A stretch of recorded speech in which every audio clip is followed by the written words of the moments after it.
I like the option three, and looking at one and two, if you take out kind of that surplus money that larger departments have, because they may have vacancies or ineligible employees due to discipline, then they do, for lack of a better term, they have a little pot of money over here.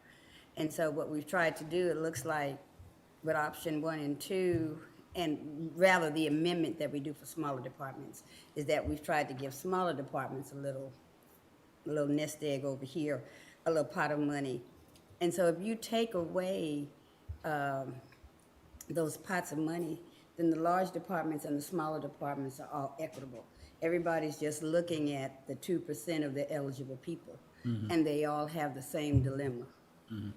Now, we can make it negotiable. Do we want it 2% higher or lower? But I do like the fact that it takes out the problem that we were coming up against, and that the larger departments had that little flex pool of money over to the side. Where we were trying to help equal things out, it ended up going the other way, and we were giving more benefit to officers just because they had a lot of vacancies, and we counted their salary.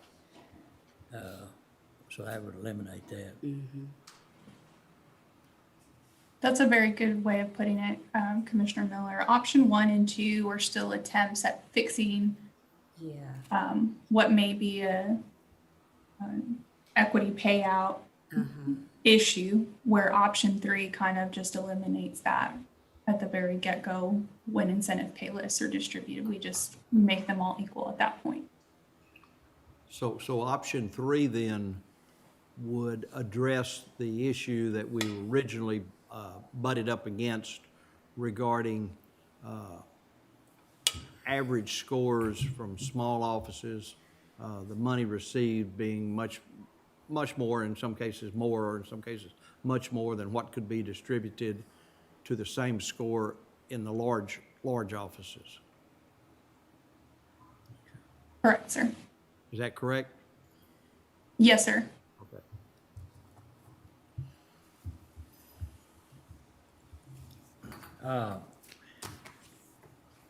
One thing, and I brought it up before, that I think where we're lacking, and I would say option three does look like a good adjustment.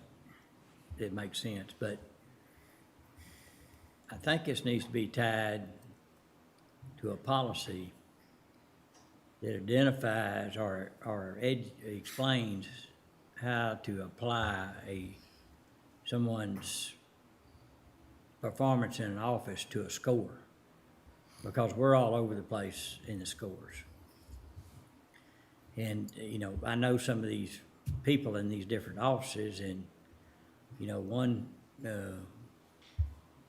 has a 8 or 7.5 or 8, and another office, the elected official or department head gives them a 10.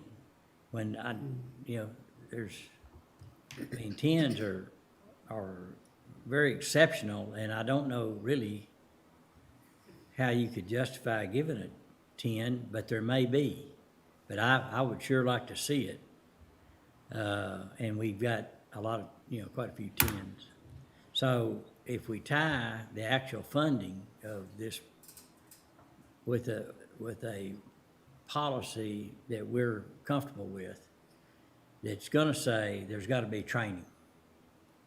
And I'm talking about for me or anybody else that issues these scores, that we can be consistent on being able to convert the performance of an individual to a score. We gotta be trained how to do that. And so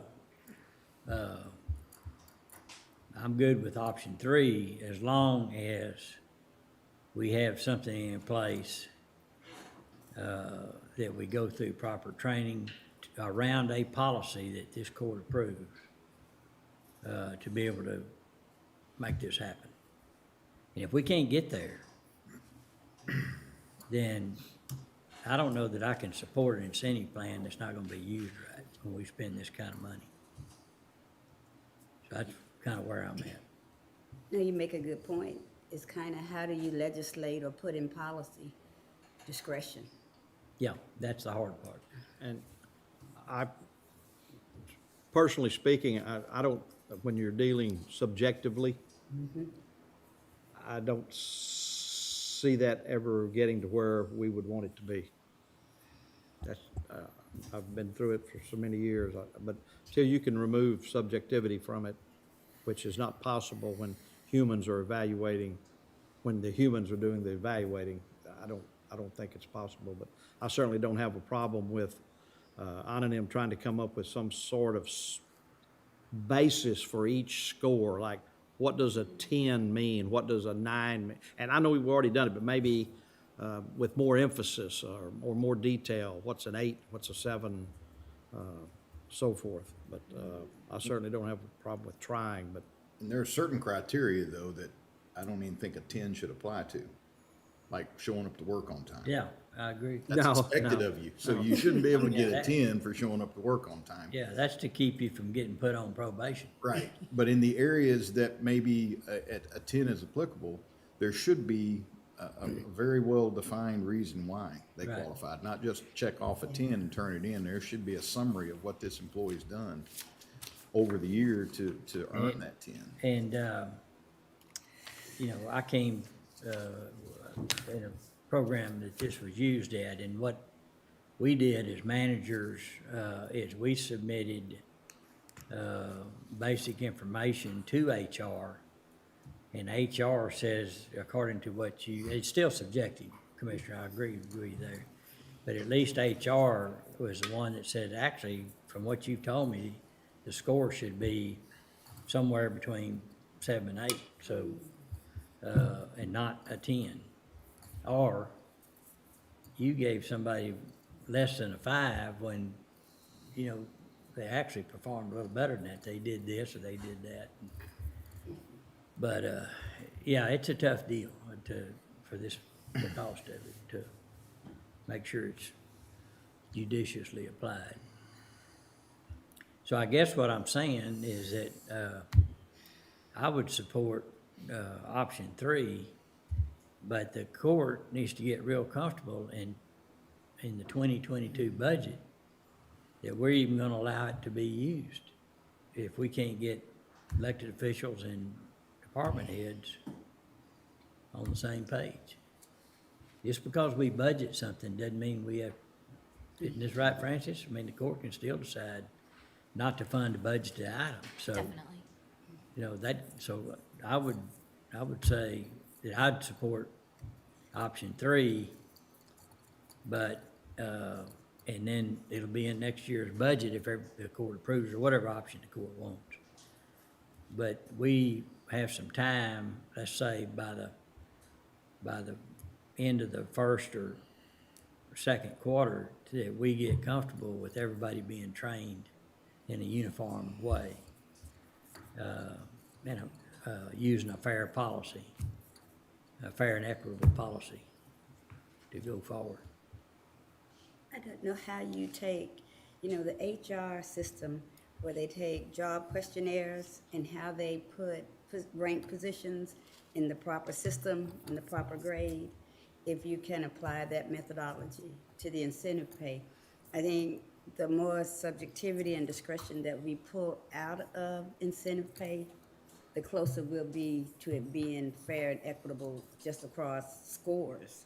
And I think our issue is, how do you get the right score based on, It's gonna be hard. so, You got one individual in a department that is producing something. They're handling this many items and they're pushing them through, and their productivity can be measured. And you have someone else that is just handling different issues, talking to people in our community and those kind of things, and there's no check mark, there's no production. They're doing, let's say they're doing a great job, but there's no data you can check off and say, last year they were at this level and they scored a 7, but this year they went up and handled 10, 15% more. And so they go to the next number. You know, that's the hard part about it. yeah, if you can't, if there aren't measurable means, I always advocated against what I call warm and fuzzy feeling. Yeah, Don't set goals that are warm and fuzzy feeling. yeah.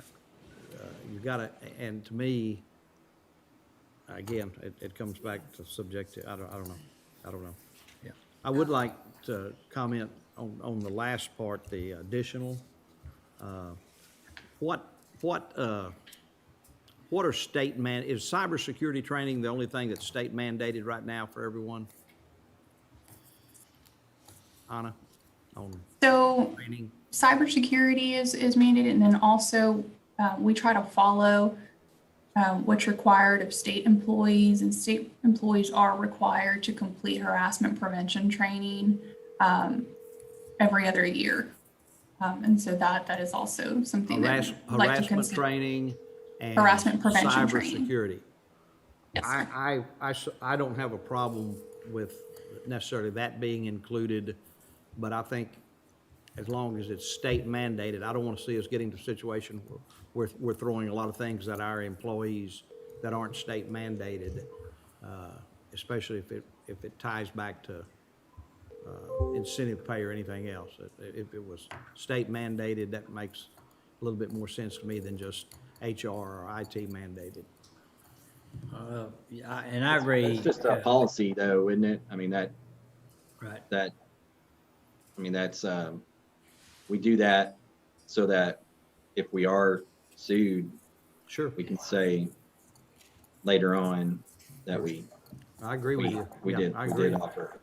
Positions you Offer liability wise, yeah. well, the same way on, in part of our training is, safety, which is really, encouraged by our, insurer. And so if we go through a certain amount of steps, it helps us on our insurance premium or reduces claims. That is good, prudent, measures to take for the benefit of the taxpayers. I just didn't want us to get in a situation where we'd had it so broad that Right. our people spend all their time training. Yeah, I understand. Okay, Is this an action item or? it is. Yes, sir. I'm requesting the court's approval of proceeding with a policy draft based on the option that the court is selecting, and also adding that policy revision related to training for disqualification. And then once I have that drafted and reviewed by legal, I want to bring it back to the court for that formal approval of the actual policy revision based on your election today. Are there any other comments or questions? Commissioner Jones or Commissioner Perry, either one of y'all have any thoughts? So this does not,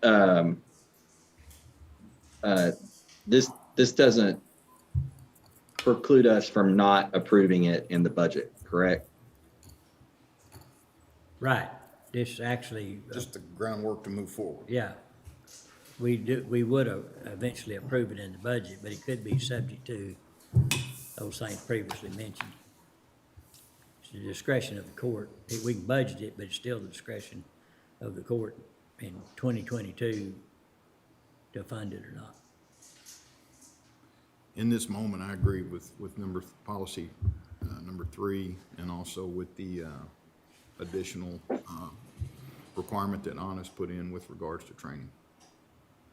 So I'd make a motion to approve option number 3 and the wording of the requirement for training to be completed prior to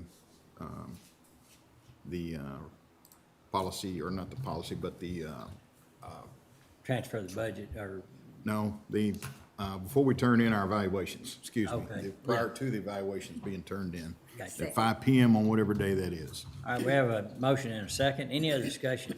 All So training, Are we going to, and this goes back to Commissioner Smith, is there going to be a new policy written for the, for the grading, for the evaluation system? I think it's worthy of Yeah, I think what we do is HR gives us a training module or whatever, and then the court approves it and says the policy is that you go through this training session utilizing this module before we do evaluations. I agree, similar to what we do for department heads and elected officials for job reclassifications. Right. Something like that. Yeah. And I also agree that this does not commit the court, though, to approving the incentive pay for 2022. And in regard to the addition, I would, of course, I'll go along with what y'all want to do, but I would prefer it be state mandated or court approved required, as you mentioned, Judge, regarding the insurance and everything. Yeah. But I think what Commissioner Jones was saying is required, whether it's state or not, our policy manual. What does TAC say? I mean, they're our insurer on this. What do they require? Dustin, you might speak to that, but it's recommendations, so, you have safety training, fire drills, don't string cards across the room, don't put a heater under the desk and walk off and leave it, I guess. Right. So much of that from TAC is a recommendation, and Isaac from TAC has been working with our safety risk group to, review policies before and then to also walk buildings. And so it's more on the recommendation side, and Anna can correct me if I'm wrong. I don't know if there's any direct. I do believe we've had safety courses from TAC that I don't believe we made mandatory, because I remember sitting in the commissioner's courtroom, with groups of people taking those, but I don't remember if those were actually mandatory. That's But- correct, but- Dustin. But and Commissioner Perry will know this, and I think Judge alluded to it, our experience with claims, the more claims that we have, the lower our premiums ought to be. And if we do what they say, then we're saving tax dollars by not having to pay so much in premium. Just a thought, maybe a belt and suspenders, kind of what I'm picking up a little bit from Commissioner Smith. Do we want legal to look at the fact that we're tying compensation to something? Well, if Because it's- before it was just training and. If it's in the and yeah. policy manual, then, Then it's subject to the employee evaluations. Right. If they followed it, if they said, no, I'm not taking it, okay. Then, according to the policy, you're not up for any incentive money. Do any other counties have incentive pay plans? So that is something I researched, because Commissioner Smith had a similar question in the previous incentive pay discussion. And of the counties we compare to, we have Hayes County that at one point did have a merit increase, but that was just an increase to an employee's actual salary that they got to keep regardless of their performance, say the following year, which I would not want to try to mirror. And then I think the only other county off of our TAC listserv that responded was Trinity County, that also had a similar program of a merit increase to a salary. So as far as a comparable program that has a one-time payment related to merit, such as ours, I was not able to find. Out of all 254, we're the only one? Well, that's again based on response from Yeah. us reaching out to the TAC. Based on listserv. There may You be just more, put and we a just question didn't on get the a result. listserv, correct? Right. So we're either front runner or out on a limb, huh? I think there are more, but there's different types, and I don't think the merit type is something that would fit with our policy, because we use the water study to hit a baseline, and so that the merits thrown here and there would throw us off of that baseline. So, that's what we adopted. But That's you've got correct, the sir. North and East Conference coming up next week, and start, as you meet, new commissioners or old commissioners, or, well, new acquaintances or old acquaintances. And I ask them, county judges, let's do that. That's a good, this is time to do a it. good time to do it. Okay? Okay. All right, we have a motion and a second. Let's call for a vote. Commissioner Smith, Aye. Commissioner Miller, Aye. Judge Felton, Aye. Commissioner Jones, Aye. Commissioner Perry. Aye. Okay, thank you. Dustin, I think I see Chris Collins on.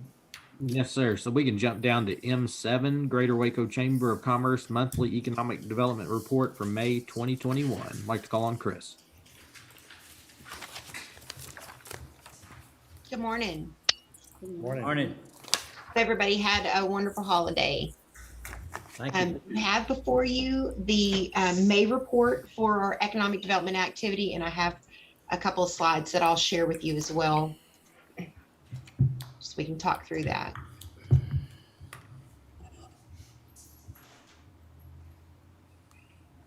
Can y'all see that on your end?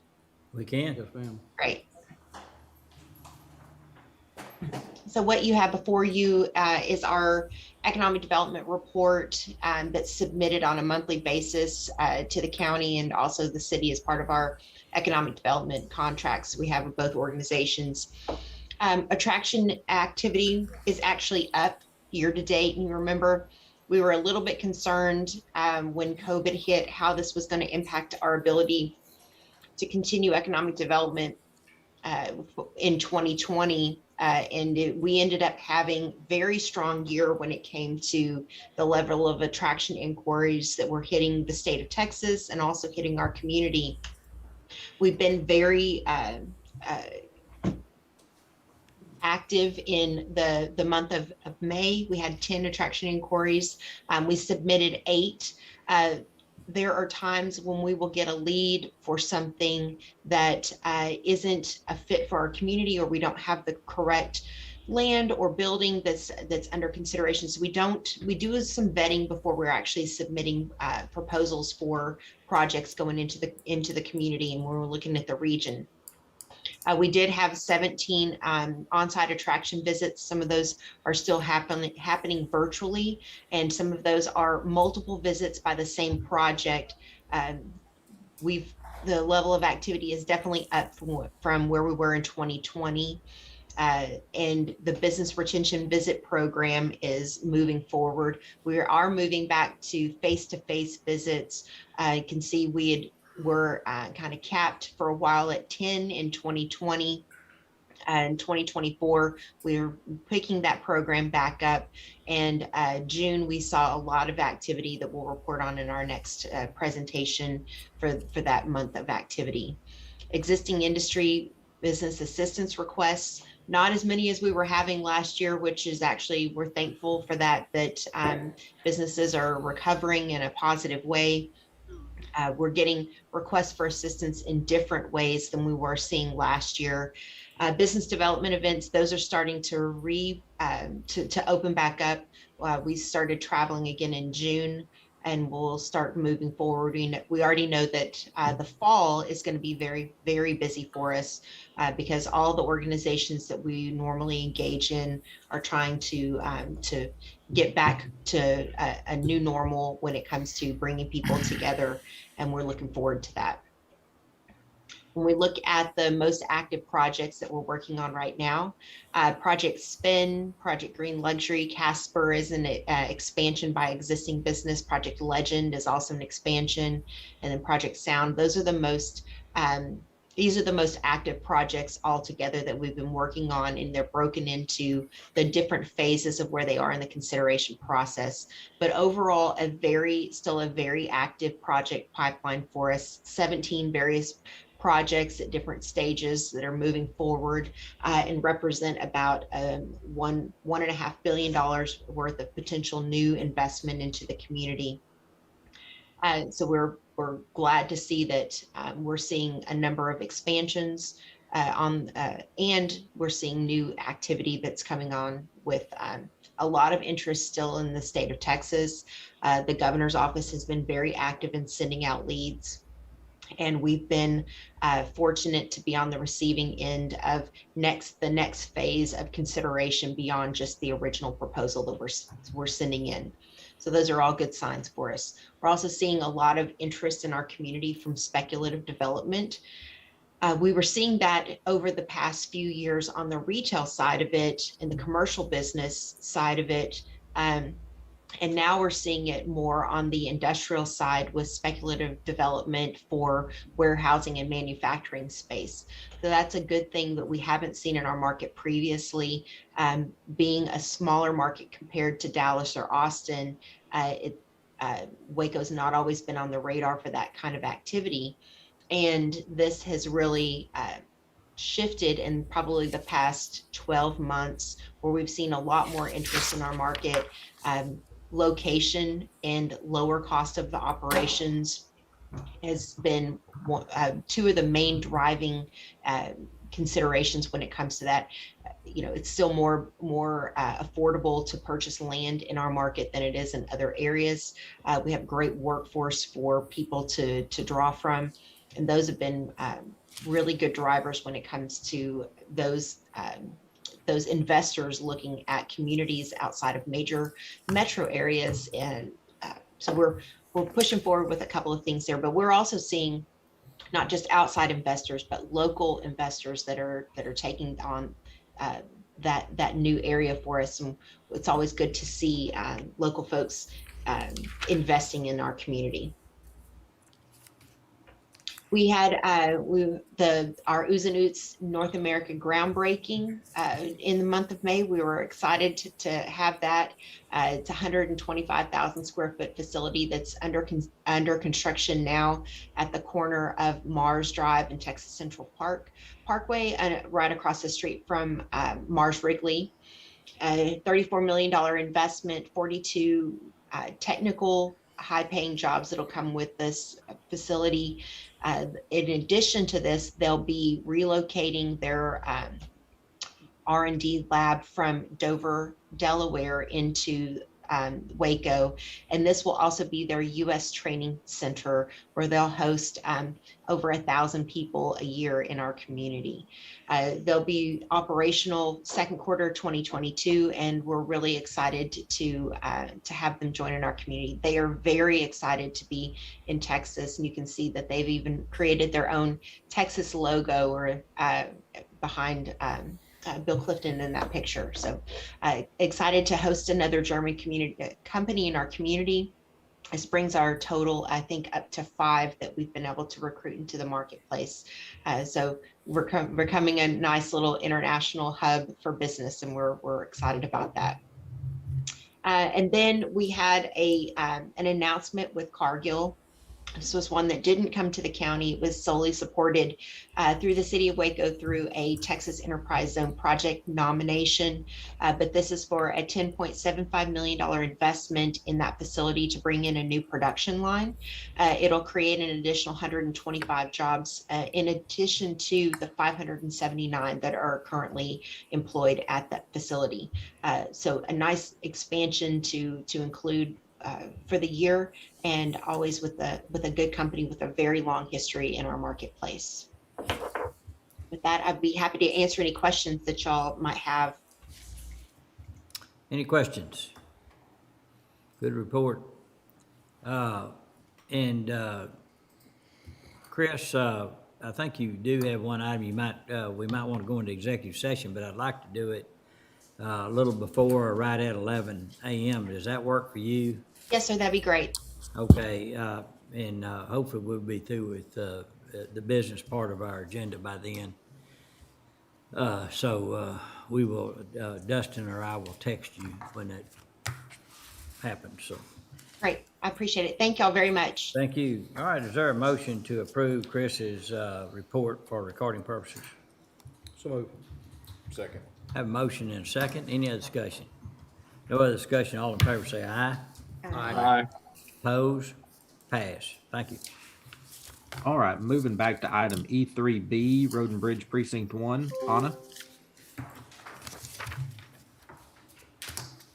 Thank you, Dustin. So I have here a request from Commissioner Smith to adjust a part-time hourly rate for position 851. This is his part-time position. It's currently at an hourly rate of $10 an hour, and they would like to increase that to $15 an hour.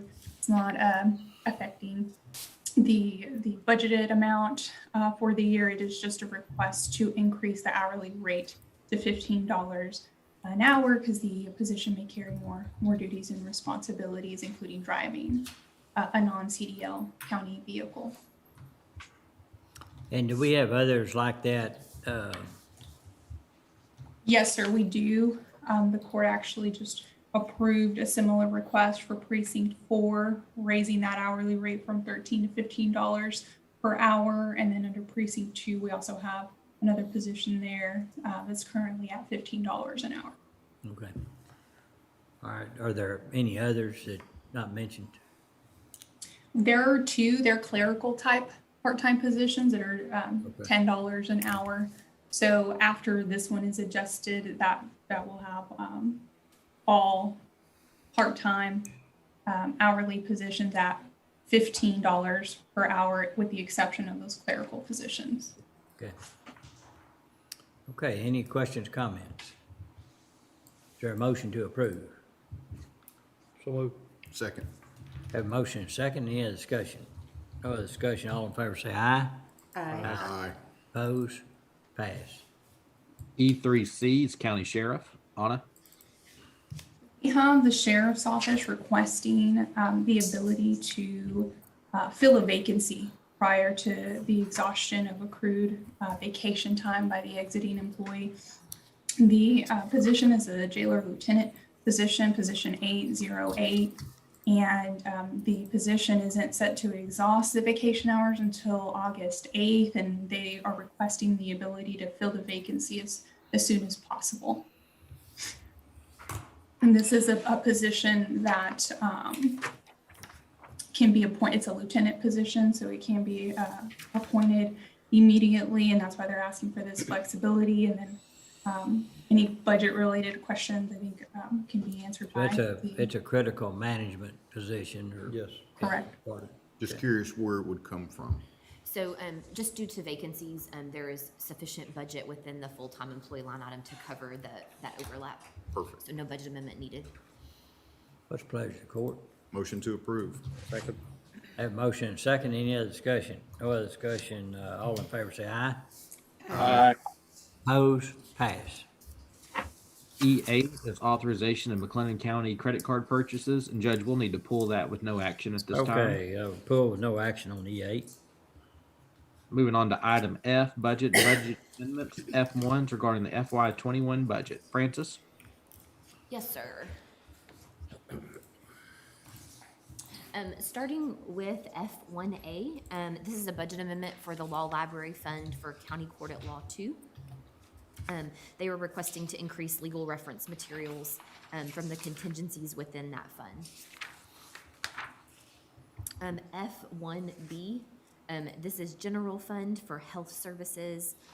The request is to move within that department and differential equipment so that they can purchase a new printer to be used with their public computer. F1C, this is a request in the general fund for the county auditor's office.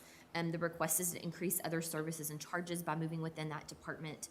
And this is for additional cost related to our Pitney Bowes lease, and then as well as any other charges that may come up before year end. F1D, this is Law Library Fund for JP3, requesting to increase their legal reference materials line item by moving from contingencies within that Law Library Fund.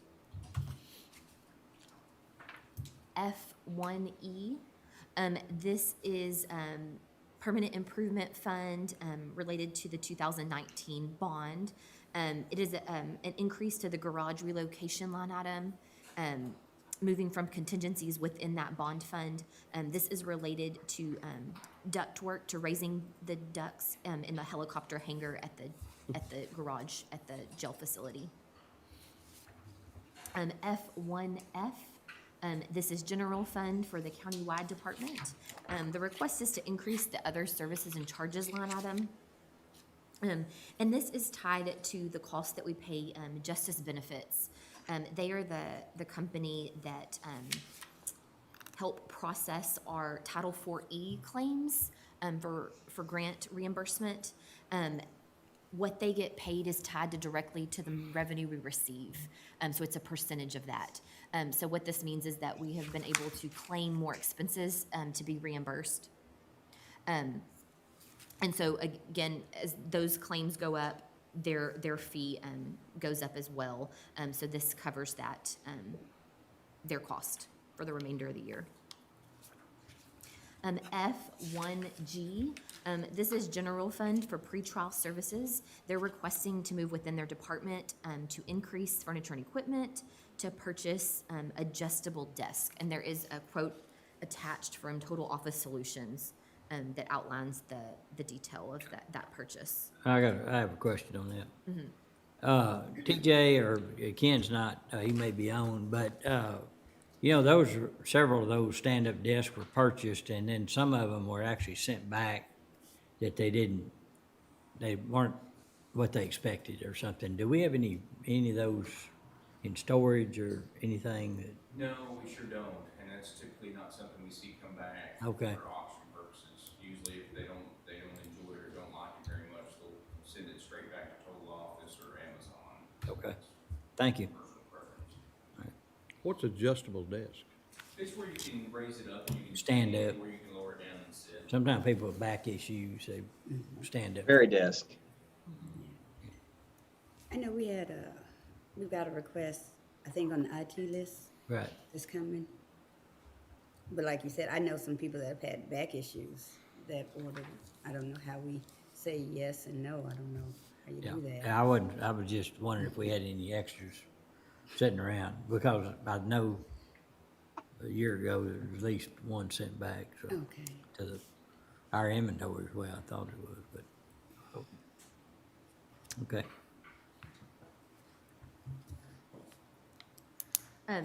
If there's not any other questions on that one, I'll move on to F1H.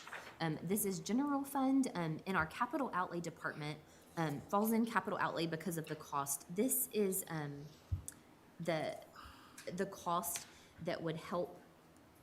It's gonna change the 4D court facility into a hybrid atmosphere where they'll be able to do things electronically as well as in person.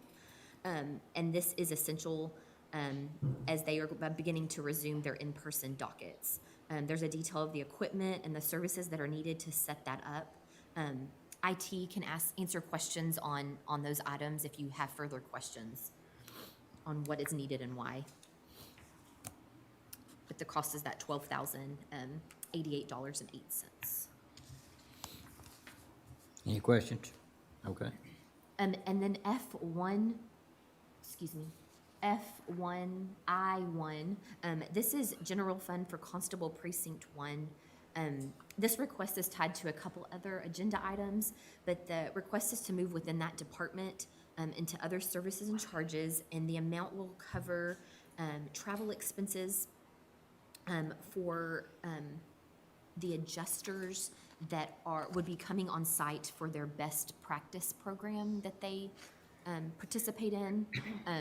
So again, this is tied to, I believe, item F1I2, as well as H7, Francis. H7. Yes, thank you. So this hinges on the approvals you make on those other two items. But that ends the budget amendments. That next item, F1I2, is just a request for authorization, not a budget amendment. So F1A through F1A through F1I1. And do we want to, so we don't need to go to H1, H7 before we approve these other two, or do they? If you want to just approve A through H right now, we could come back and approve I1 after those other items have been discussed. Okay.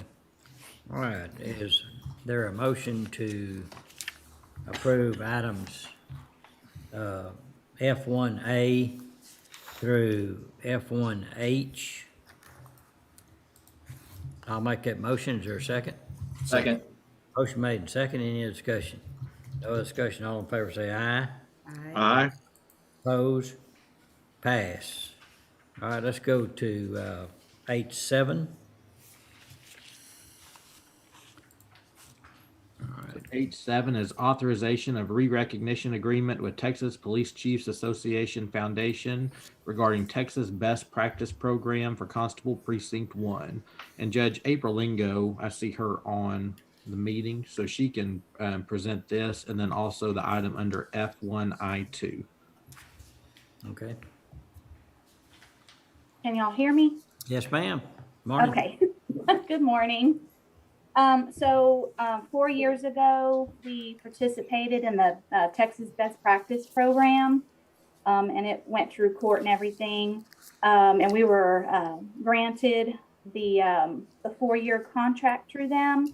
And this is just our re-recognition. So every 4 years, the adjusters have to come and check all of our files and just make sure that we're following the program correctly and doing everything we're supposed to. Okay. And you find it beneficial? Yes, sir. Okay. It's we are I think out of the entire state of Texas, we are, I think there's only 3 constables' office in the entire state that is recognized in this program. So that's a pretty important thing for us. Okay. But it just makes sure that we're following our policies and procedures correctly. Make sure everybody is trained and keeps up with, the top police agencies in the state. Okay. All right, any questions for April? The only question I would have was how many constable officers participate in this program? You said only 3 were recognized. How many actually participate statewide?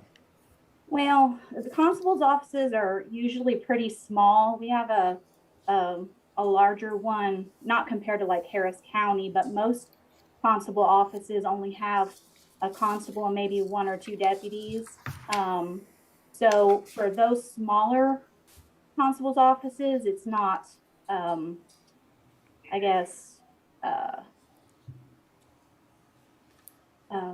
Not hard to cost say. efficient probably to do it, but. Yeah, it's But- not, yeah. But what since about our size? What about our size? Are we the only ones doing it if there's only 3?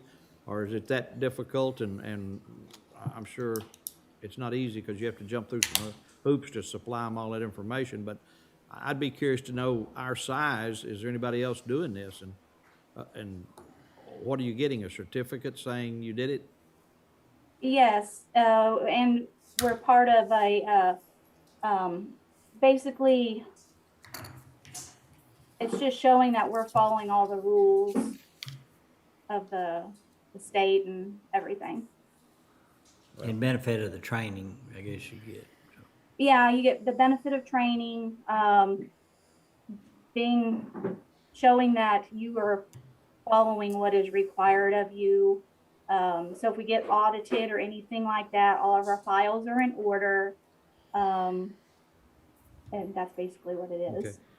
How many number of sworn personnel do we have in precinct 1? Sworn, I believe we have 13. Okay, so we would fall under that, okay, 500, okay, Yes. all righty. And basically that's what the budget amendment is for, is to pay for the hotel accommodations for the adjusters coming, because it takes 2 days to go through our 180 files that we've had to keep up with. Okay. Thank you. You're welcome. Any other questions? What's the pleasure of the court? Motion to approve. Second. Have a motion and a second. Any discussion? No other discussion, call for a vote. Commissioner Smith, Aye. Commissioner Miller, Aye. Judge Felton, Aye. Commissioner Jones, Aye. Commissioner Perry. Aye. Pass. Thank you, April. Also, welcome. Thank you. we want to go back to item, let's see, it's, F1I, budget amendment. It has to do with this. Is there, Judge, if, I was gonna say, an F1, I2 is the authorization of those expenditures, and Okay. then the budget amendment to cover those if you wanted to take those as a pair yeah, together. all right. What's the pleasure of the court? Move to approve F1I1 and 2, is that correct? Yeah. Yes, sir. Second? All right, we have a motion and a second. Any other discussion? No other discussion. All in favor say aye. Aye. Aye. Aye. Opposed? Pass. Thank you. All right, moving on to item F2 regarding the FY22 budget. F2A is discussion and or action on matters relative to the FY22 budget, and I will hold that until later in the meeting. F2B is Waco McLennan County Library authorization of funding allocation. This is our annual funding allocation to the Waco McLennan County Library for FY22. It's proposed to be a maximum of $1,011,384. Last year's total adopted budget was $933,464, and that amount is for level 1 support and represents 1/6 of the total eligible library operating expense. I did want to say, I know this is something the court discusses every year, and this contract has been in place since 1978. And so the city manager's office reached out to me a couple weeks ago and said looking for FY23, they would like to update this contract. So we'll be having discussions on that as the year progresses. So you recommending, Judge, we'll still need to determine our level of support now. The contract requires it to be due by July 1st each year. okay, I know, we would like that to better align with our budget as well.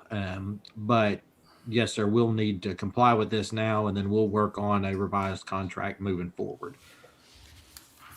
any questions, comments? And it does include the 2% salary increase for city employees? That's what I understand. And if the contract remained the same, it'd be an increase of $33,541 from last year to this year. Okay, 33,000? 541. For us. Yes, sir. Okay. Just for our portion. What does level 1 mean? It's the highest level of support. I don't remember how many different ones there are, Commissioner, but they then break down to your percentage of funding into the library. Okay. I believe we've always been level 1. All right, with the new contract, can they furnish us what is included in level 1 versus 2 or 3 Yes. or whatever they are? Yes, sir. We'll make sure that's all there. Okay, thank you. all right, what's the pleasure of the court? Move to approve. I'll second. Any other discussion? No other discussion, call for a vote. Commissioner Smith? Aye. Commissioner Miller? Aye. Judge Felton? Aye, Commissioner Jones? Aye. Commissioner Perry? Aye. pass. F2C is the McLennan County Appraisal District discussion and or action regarding the 2022 proposed preliminary budget allocation.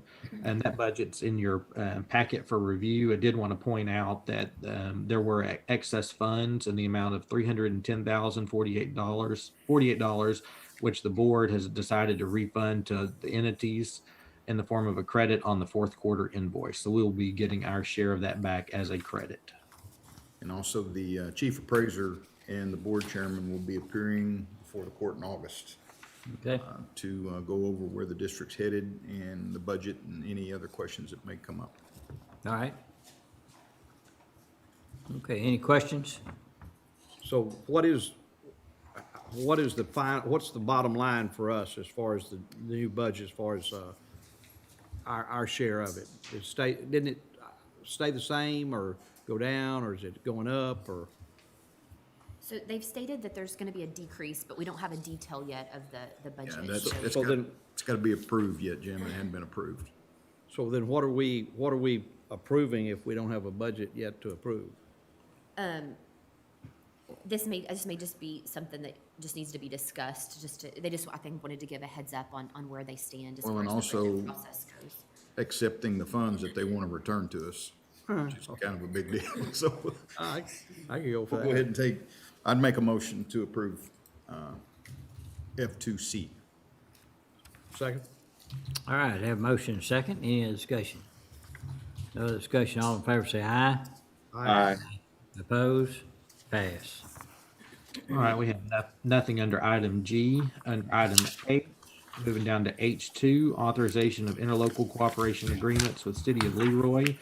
H2A is regarding shredding and road work on Jane Lane, and H2B is regarding dust control on various roads. Commissioner Jones? Motion to approve. Second. Oh, excuse me. All right, we have a motion and second. Any other discussion? No other discussion. All in favor say aye. Aye. Opposed? Pass. H3 is authorization of planned service agreement and related proposal with Johnson Controls Incorporated for preventative maintenance services for HVAC systems. TJ? Yes, this is our typical agreement that we see. We renew it every 3 years. So this is for the preventative maintenance of our chiller system as well as our control system. So this is a big asset to the maintenance side of things here at the county.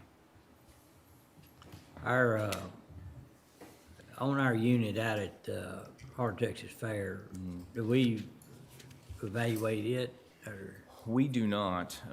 we have to went pay through- for it if it breaks? Right. We went through, I guess, about 2 years ago and had Johnson's do an evaluation on it, just on the behalf of Extraco. So everything looked really good on it. I know it's got a couple of repair items that we'll see here in just a few minutes, but Yeah. overall, it's a pretty strong unit.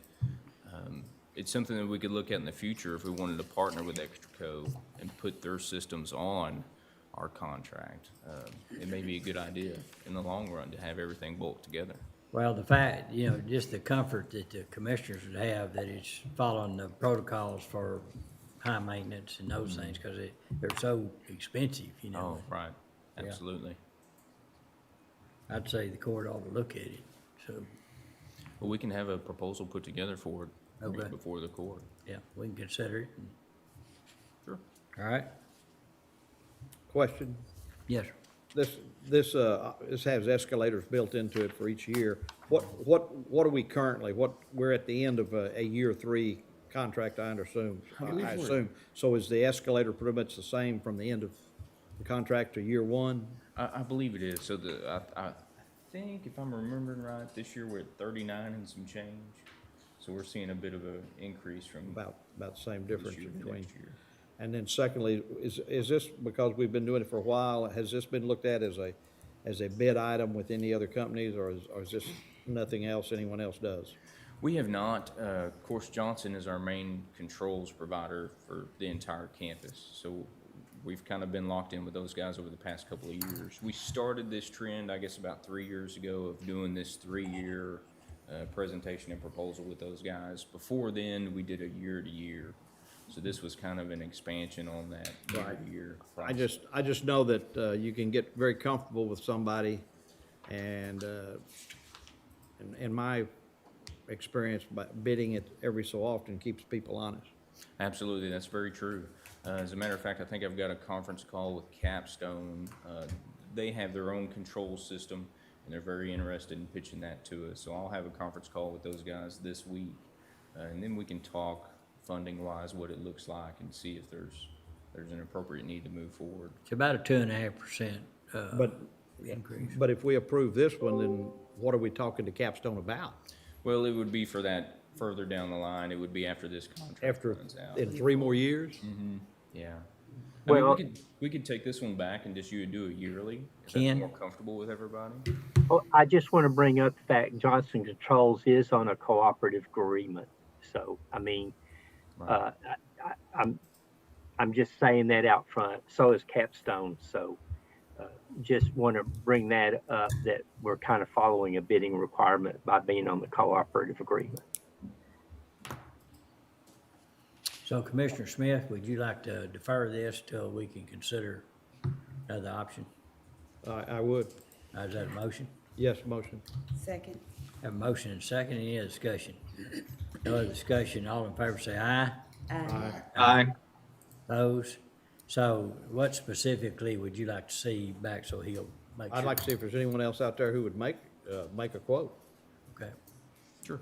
Well, what I'll do is I'll go back to Johnson Controls. We'll see about this. Do we want to move forward with a year or 1-year contract until we can That's probably a good gather? idea. Okay? Yeah. And let So, me I want to preface that by saying I certainly have no problem with Johnson Control. I've experienced with them. They're a great company, do great work. I just think that we just need to be open and fair with, and I'm not saying we're not, but give everyone the opportunity, put it all on the table and let everyone have a shot. Absolutely, I agree. okay, would you like to modify your motion to say, not to, renew a contract not to exceed a year? Yes, sir. And, was there a second on that? It was, Would- but do we want to rescind, because he's deferring the item. You want to Yeah, rescind it? okay, that's a good. I need to good. rescind that and I guess move to approve this on a 1-year basis, and with the opportunity to accept bids or quotes from anybody else interested. And for our, My second. Well, we already deferred, so. we already deferred? Well, Can I just come No, back? we didn't vote on it, we didn't vote on it, did we? I think we did. Oh, we did, okay. All right, thank you. Can I do another motion? Okay, well, we rescinded that motion. That's why we rescinded it, because it went through with a vote. When you rescind it, doesn't it go away, Dustin, and then it allows him to make the motion that he just made? Yes, and I think, trying to think of the formalities, I think if he would rescind his motion and whoever would rescind the second, then we could, move forward with considering the item again. Yeah, let's don't combine the two, so, Commissioner Smith, would you, consider, rescinding your motion to defer? That would be my motion. And I rescind my second. And the second's rescinded by Commissioner Miller. All in favor say aye. Aye. Oppose? Pass.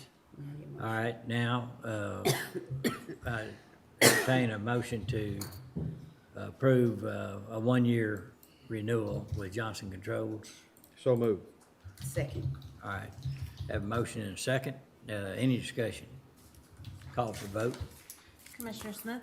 Aye. Commissioner Miller? Aye. Judge Felton? Aye. Commissioner Jones? Dane. Commissioner Perry? Aye. Pass. All right.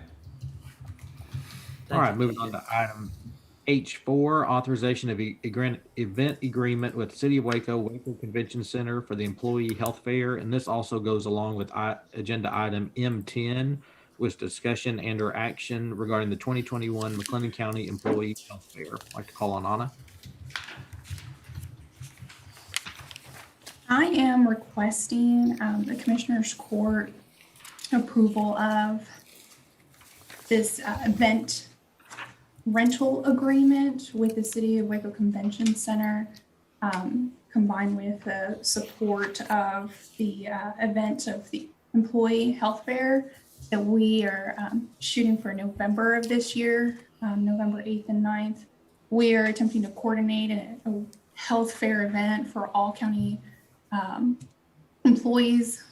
And at this event, we plan to have our providers there that can visit with our employees should they have any questions about this coming year's health plan. And we'd also like to provide biometric screening to employees as well as flu shots to employees. And we do also plan on having laptops available for employees because that actually happens to coincide with our open enrollment event. We still want to have the majority of folks enroll online, but should folks have technical assistant needs or anything like that, we will have HR staff present there that can help them through the enrollment process should they need it. And so we're asking for the support of the court in holding this fair.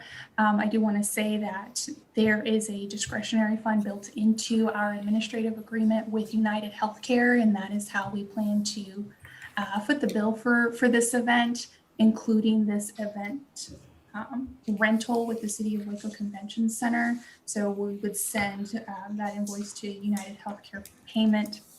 And so ultimately the cost of the health fair, including the facility rental, biometric screenings, flu shots, all will be billed to United Healthcare through the discretionary fund that's built into our administrative service agreement.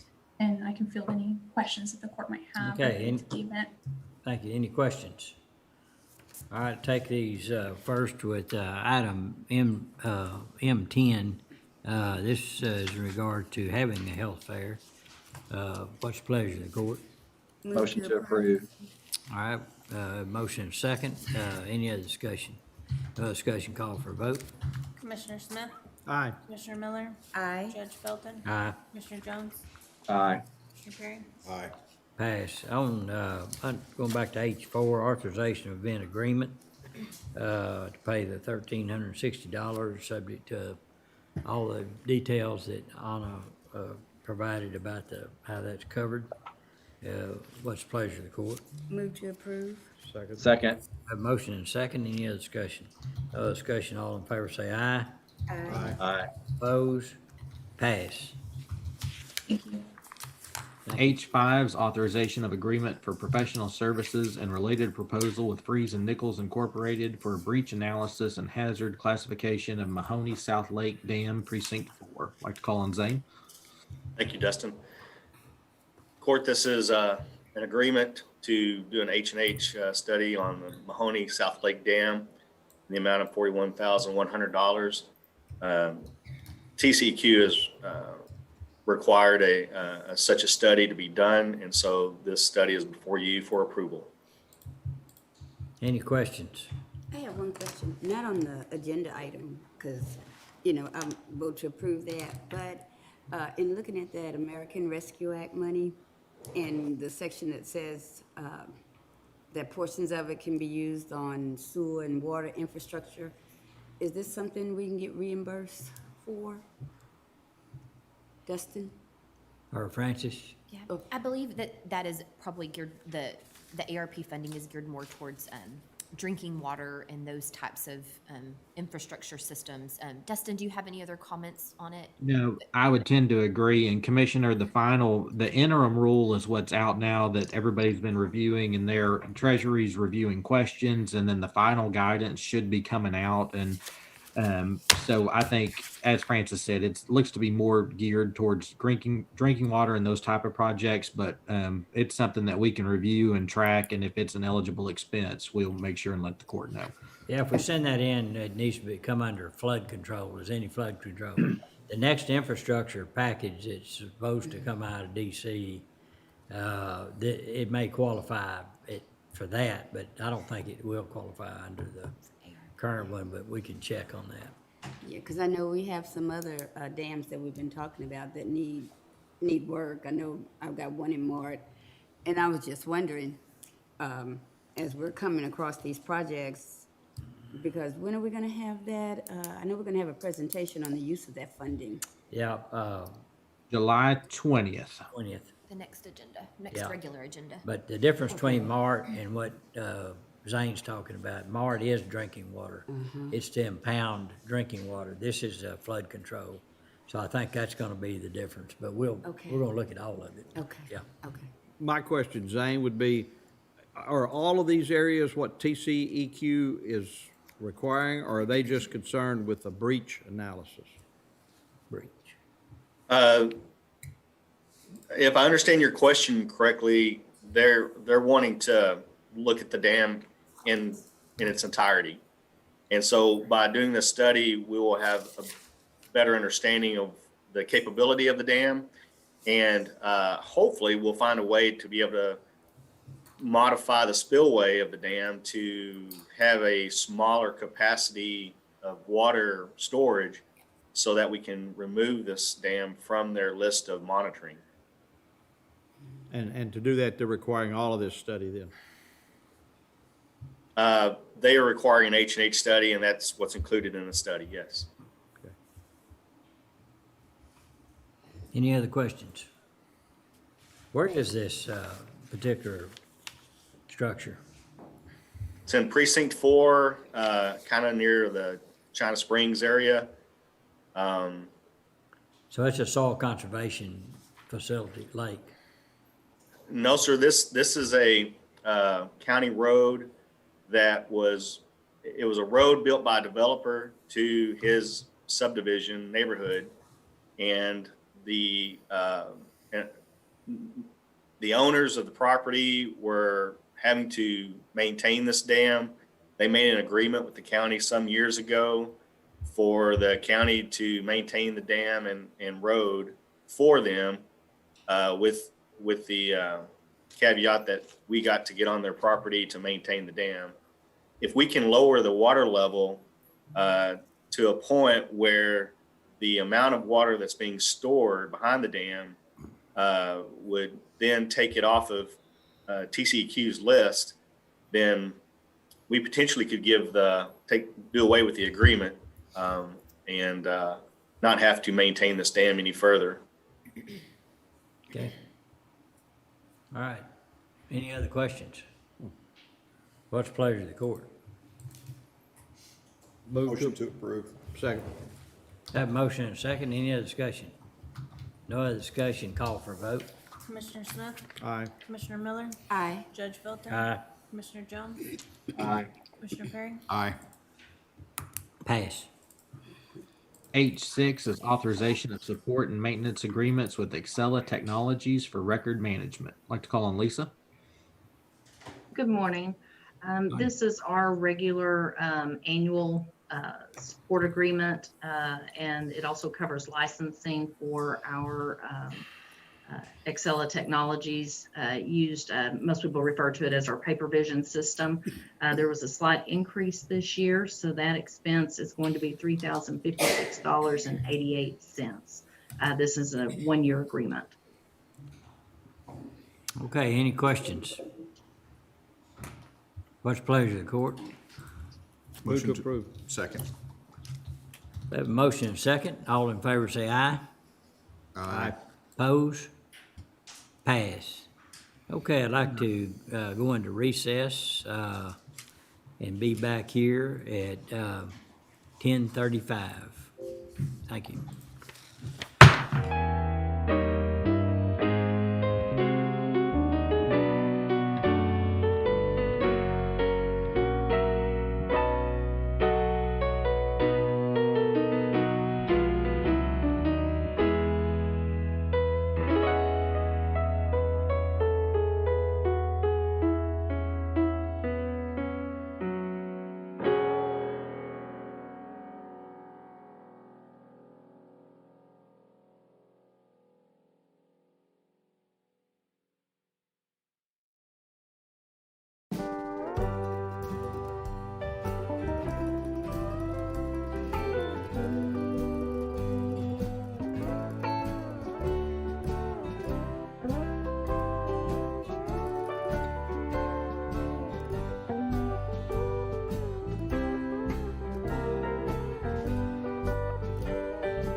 back into order.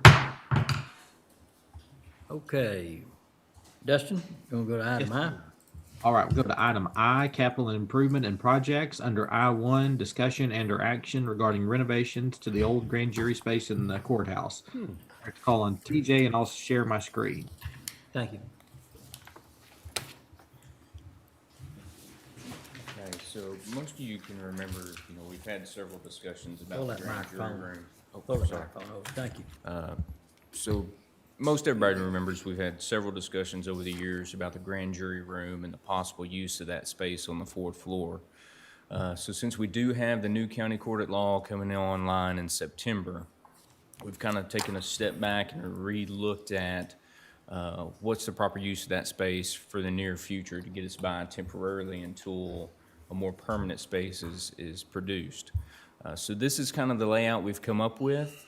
It's going to give us 2 offices, one for the judge and one for his staff, as well as a men's and women's restroom within the space. So overall, what we see is the construction budget is about the same as it would have been if we were building it out as originally intended with the jury meeting spaces and the restrooms. The only thing that's kind of above and beyond, of course, is the furniture package and the technology package, which are all items that we can move forward with at a later date in his more permanent space, depending on where the court decides to put him. So so what you're saying is you could move the furniture, the jury box, bench, and some of the technology could be moved to, when we decide where the more permanent. Yes, sir, to his permanent courtroom later down the line. So we're really not losing out on any money as far as putting him in a temporary space for now. These are all things that we had planned on doing in the future anyway. So we've come up with a preliminary budget and asked the court's approval to proceed with making that space ready for the new county court at law.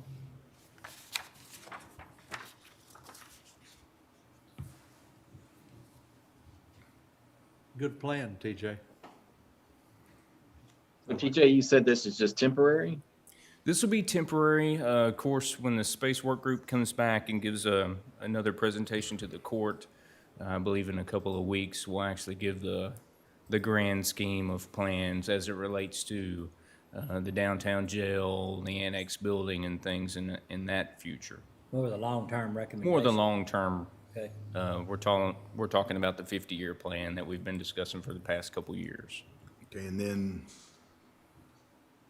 any ideas what to do once we move him out of that into his permanent courtroom?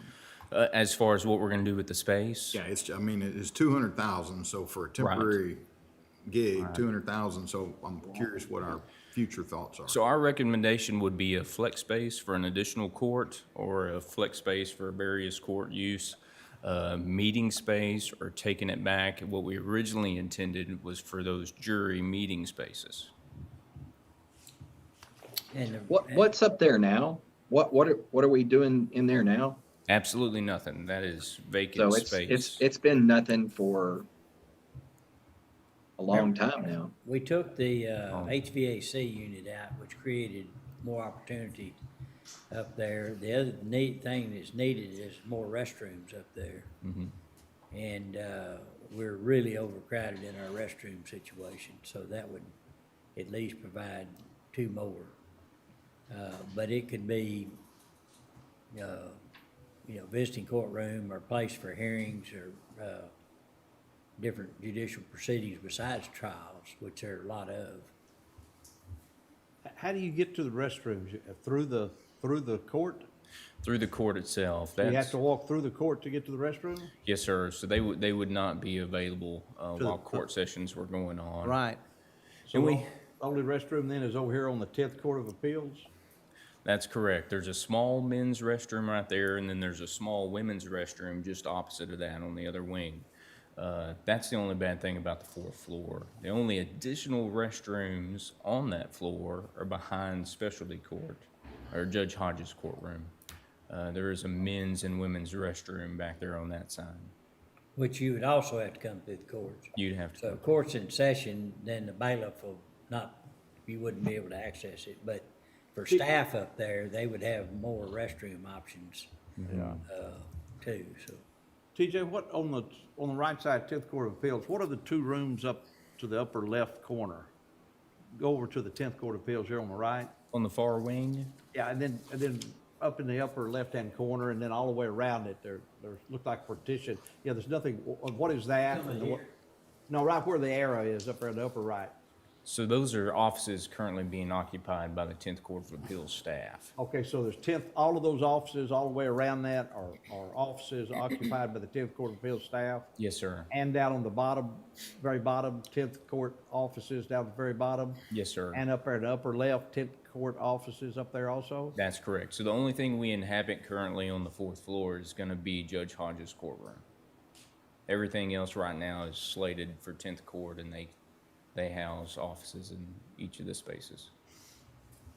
You know, eventually in the future, to ease traffic and kind of take care of some of the restroom concerns on that floor, you know, it would be nice to inhabit a few of those upper offices and kind of create restrooms off the corridor itself.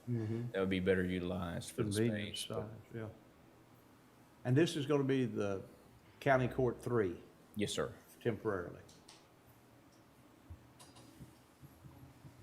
And I guess is the What about idea for the future to have all three of those housed in close proximity to each other so they can share staff or That's something like correct. that? That's Okay. correct. What about the new district court? The district court, and you'll see that in our long-range planning that we'll show to the court in a couple of weeks. We've got space allocated for them that could potentially be in the downtown jail. What, I worked on that air conditioning project a little bit. Did it ever get finished? Yes, sir. Yes, sir. We finished it, I guess it was 2 years ago. The space has been in populated, so we hadn't fired anything up, and we don't run it currently, but everything is up and active and can be turned on. How much of this expense would be the furniture and IT stuff? The furniture package is almost 50,000, and then the IT package itself is a little over 25. So 75. so then the 75,000. Real cost of improvement's about 125 for the area there. Correct. Yeah. But 75,000 of it theoretically could be moved to the permanent location. Yes, sir, absolutely. So a little over 100,000 then is the, And the area now has no use because it's not finished out. It's raw, Right. tore, you know, it's been torn all out and it's down to the concrete. So that would give us a space to additional, like you called it, flex space. And timeline? Timeline, if we can get started in the next 2 weeks, hope to have end of August. Have them ready to go. So budget-wise, I mean, currently, the bond funds we're sitting on are spoken for with our current projects, but we could take the portion that would be permanent improvement of the total cost and put it in Fund 401. There's definitely money there in contingencies that we could use Right. for that project. And then that 75,000, about 75,000 of furniture and equipment and things like that, we could do a budget amendment within the general fund to go ahead and get those, so Okay. we can get that. I don't think I would want to put this in any type of permanent expense Well, because I it's mean- not necessarily permanent. I mean, it's just Well, If you're building temporary. out offices, I think the offices and all that would be permanent. The use for County Court of Law 3 is not permanent, but once they're in a permanent place, this will be a very useful piece of property inside the courthouse that would only cost $150,000. yeah, once you start demoing the walls and building back offices and those types of things, finishing out the space, the best place for that would be the permanent improvement fund. But the unattached items that we can move around, that will come from general fund, Right. for sure. Other questions?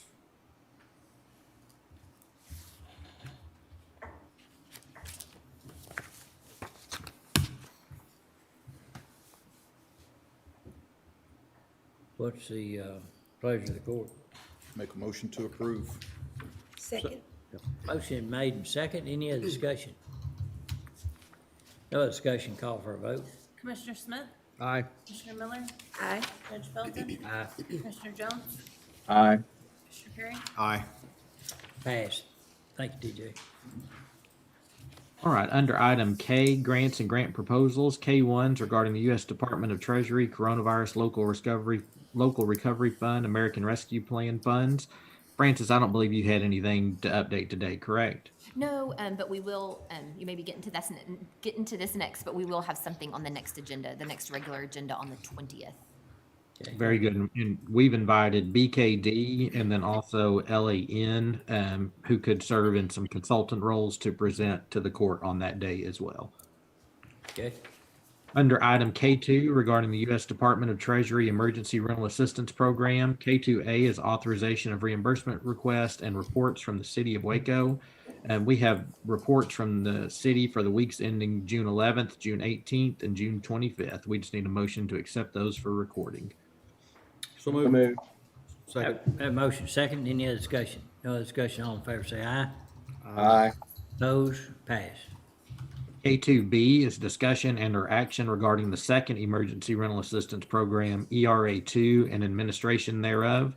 The court remembers we had discussion last court session from Rainisha Hudnell with the city of Waco, and so it's really up to the court on how we want to move forward with these ERA2 funds. As a reminder, ERA1 was 7.7 million, ERA2 was a little over 6.1 million. If we could, I'd like to defer this again. Commissioner Miller and I have met with an organization that will probably present at the next court meeting.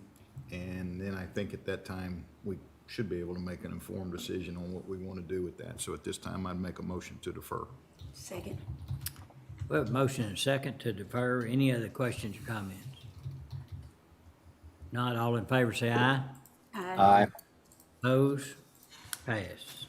K3 regarding the Texas Department of Family and Protective Services Title 4E grant for legal services, authorization of Title 4E legal assistant claim quarter ending March 31st, 2021. Francis? Yes, like you said, it is our request, our quarterly request for the quarter ending March 31st to claim expenses related to the Title 4E legal assistance expenses. The total is $39,886.28. Any questions? If not, what's the pleasure of the court? So moved. Second. We have a motion and a second. Any other discussion? No other discussion. All in favor say aye. Aye. Opposed? Passed. K4 is regarding Bureau of Justice Assistance Stop School Violence Grant Program, authorization of local law enforcement memorandum of understanding between Rappaport Academy Public School, Region 12, and McLennan County Sheriff's Office. David Ives? Yes, how are y'all doing today? Fine, So- how are you? Excellent, sir. This is an agreement between us and Rappaport Academy and a region. This is going to be administered by Region 12 as the lead educational service authority. The school reached out to us, their COO, Jared Gould, and there's no real action by the sheriff's office on this. Essentially, this provides service for the school where they can get the monitoring service for free if they have cooperating law enforcement agencies. Essentially what happens is when people make reports to this online system, it goes to the school administration and then the Waco Police Department and then to us if no one's available at the other organization. And this just shows our support for the system and provides the school with that monitoring service offset by this grant. Any questions? All right, is there a motion to approve the MOU? So moved. Second. Motion made and second. Any other discussion? No discussion. All in favor say aye. Aye. Opposed? Passed. Thank you. K5 is regarding the Texas Department of Housing and Community Affairs Community Development Block Grant, CARES Act Fund, Texas Emergency Mortgage Assistance Program, discussion and or action regarding funding, application submission, administration of grant, and related matters. We received notice that the county was eligible to receive anywhere from $200,000 to $500,000 in funds. This is round 2 of these. I don't believe we were eligible for round one. So round two is for those counties that were not eligible. This program provides mortgage assistance to homeowners at or below 80% of the area median income who have been economically impacted by COVID-19. It can help pay for up to 6 consecutive months of mortgage payments. And Judge, I believe Hot Cog had discussed being able to administer this, and we've also looked at some other agencies as well. Right. Hot Cog has, that's what they do, like other organizations, and they're gonna do it for the other counties within the Hot Cog region, and offered to do McLennan counties as well, which they will have outreach efforts in that regard, but it's up to the court. I don't know that it's something we would, like the others, that we would want to do, that we have the ability to do. So, And this application's not due until August the 6th. So if the court wants to take some time to think about an entity to administer this, we do have that time. okay. We could go ahead and, we can go ahead and approve submitting the application and then work out the dispensing agency later. Or does that Yes, have to ma'am. be, Okay. does it have to be in that doesn't have to be in the application, who's going to administer it?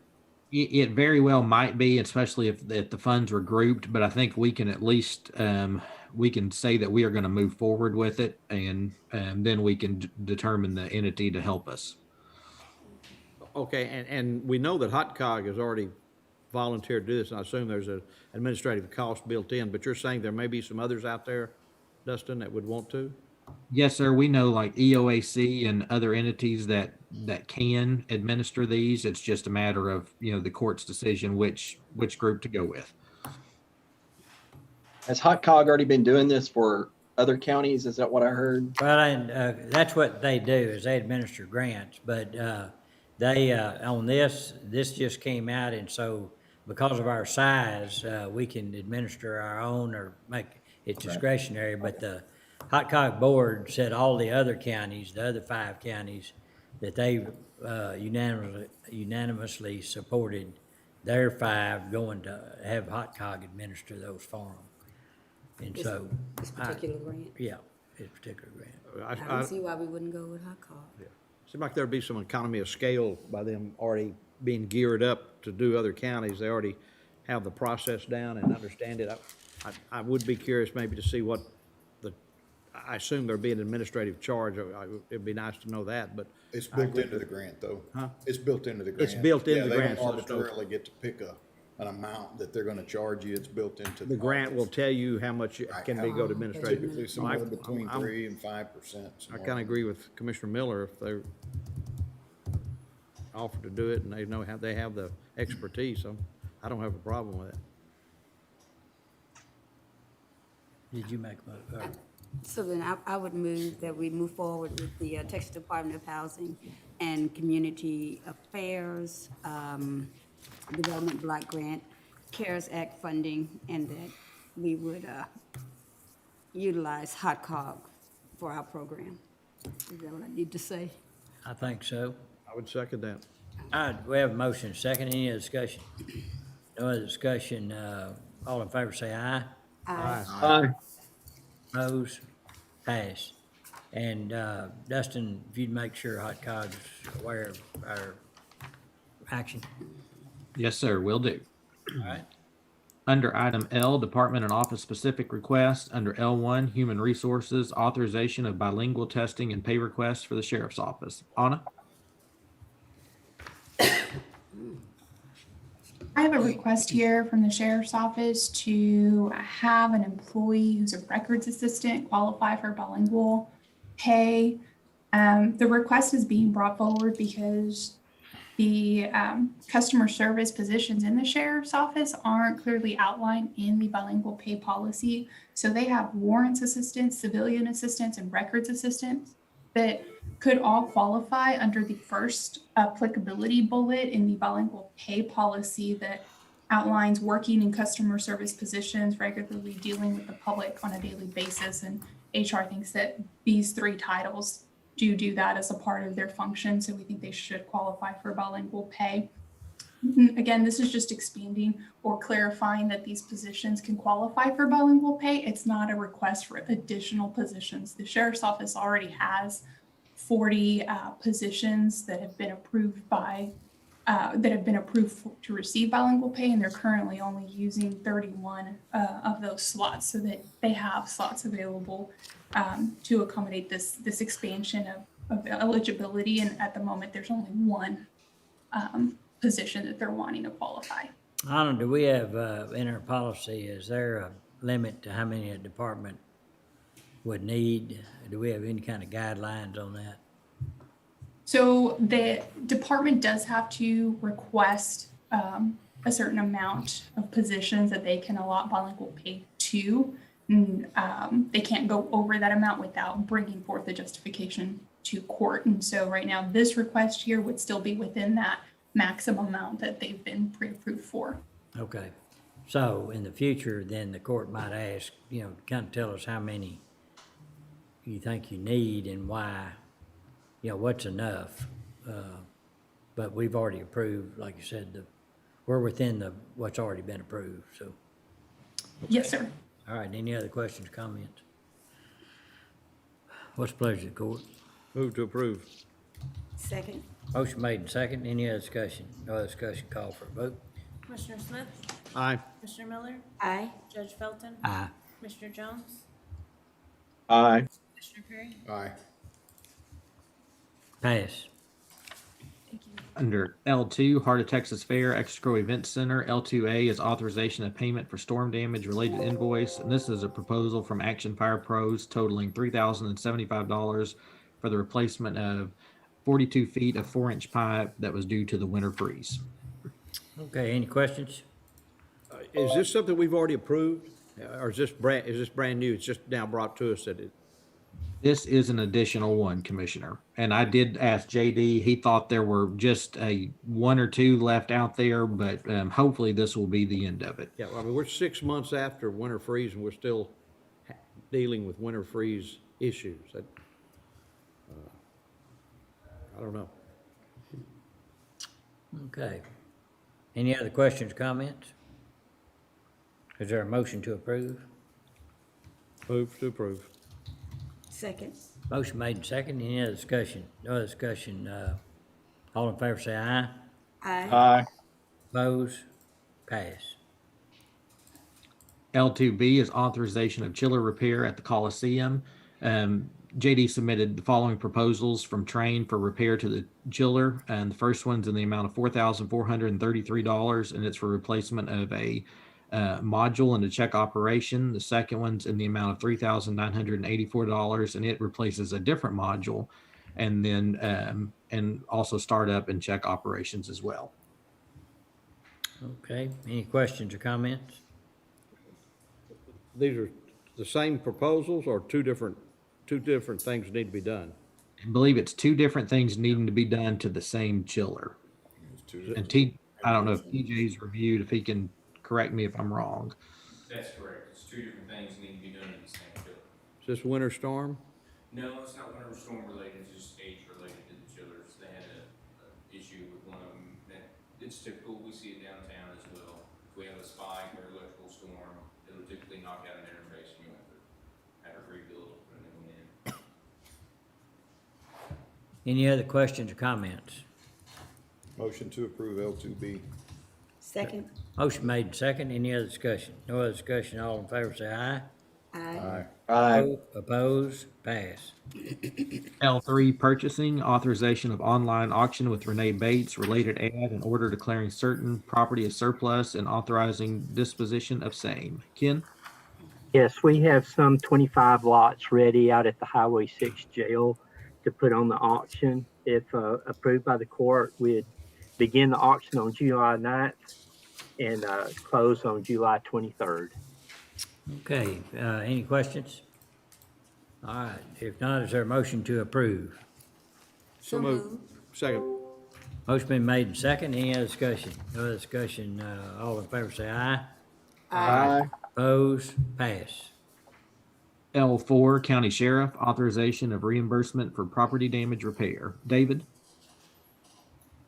Yes, this is in reference to a SWAT call out that we had for shots fired, and we had to cut a property owner's fence, an uninvolved person, and there was some damage to their driveway and ditch. I'd also like to note that this is reimbursing the landowner, Mr. Gorgon, not reimbursing H4 or H contracting. He has already paid for these services and they've already been completed. Okay, any questions? Is there a motion to approve reimbursement? So moved. Second. Motion been made and second. Any other discussion? No other discussion, call for a vote. Commissioner Smith? Aye. Commissioner Miller? Aye. Judge Felton? Aye. Commissioner Jones? Aye. Commissioner Perry? Aye. Pass. L5, tax office, authorization of phone requests for downtown jail, for downtown and west substation offices. Lisa? Yes, thank you, Dustin. Yes, the tax office has a couple of requests here for us. They currently have an AT&T landline at their west substation. The fees for this is approximately $35.10 per month. They are requiring 2 phones and the associated licenses to replace the AT&T phones. Currently, there's one existing, and the second would be an addition for a staff member moving to that location. If this were approved, we would be able to terminate that AT&T service for an estimated annual savings of $421.20. In the downtown location, they are also asking for an additional phone and associated licenses where they are currently, moving their different offices about. So overall, this would be a request for 3 phones, associated licenses. We do have these available with our on-hand phone inventory. The phone cabling that would be required can be handled by the IT staff, so there would be no additional costs for this request. So we're saving $420 and no additional cost for the request. That's correct. I classify that as a no-brainer. Okay. Exactly. Is that a motion? It also Yes. gives them. Yes, Judge, that's a motion. All right, is there a second? Second. All right, have motion second. Any discussion? No other discussion, call for a vote. Commissioner Smith? Aye. Commissioner Miller? Aye. Judge Felton? Aye. Commissioner Jones? Aye. Commissioner Perry? Aye. Thank you. L6, information technology, recording of final McLennan County cybersecurity training completeness report as mandated by Texas House Bill 3834. Lisa? Thank you. This is just our final report on this annual training, and I am pleased to say that we, all of our departments have collectively achieved this completion. So we were able to report that 100% rating to the state. And I will also comment on from earlier today, I think tying this training to the incentive pay program would be a huge plus for us in managing getting this completion at an earlier date instead of having to try to wrap that up, right before the due date. So I think that would be very helpful. Okay. And I'd like to say, I appreciate everyone getting that done. Cyber security is so important these days, and we just read these horror stories that happen, and we need to do what we can to prevent that. So saying that, I'll make a motion we accept that for recording purposes. Second. Have a motion and second. Any other discussion? No other discussion, call for a vote. Commissioner Smith? Aye. Commissioner Miller? Aye. Judge Felton? Aye. Commissioner Jones? Aye. Commissioner Perry? Aye. Pass. Thank you. All right. Under item M, additional items for discussion. M1's the update on COVID-19. Don't have anything for today. Under item M2, discussion regarding healthcare plan audit and related engagement agreement with Messier 42 LLC.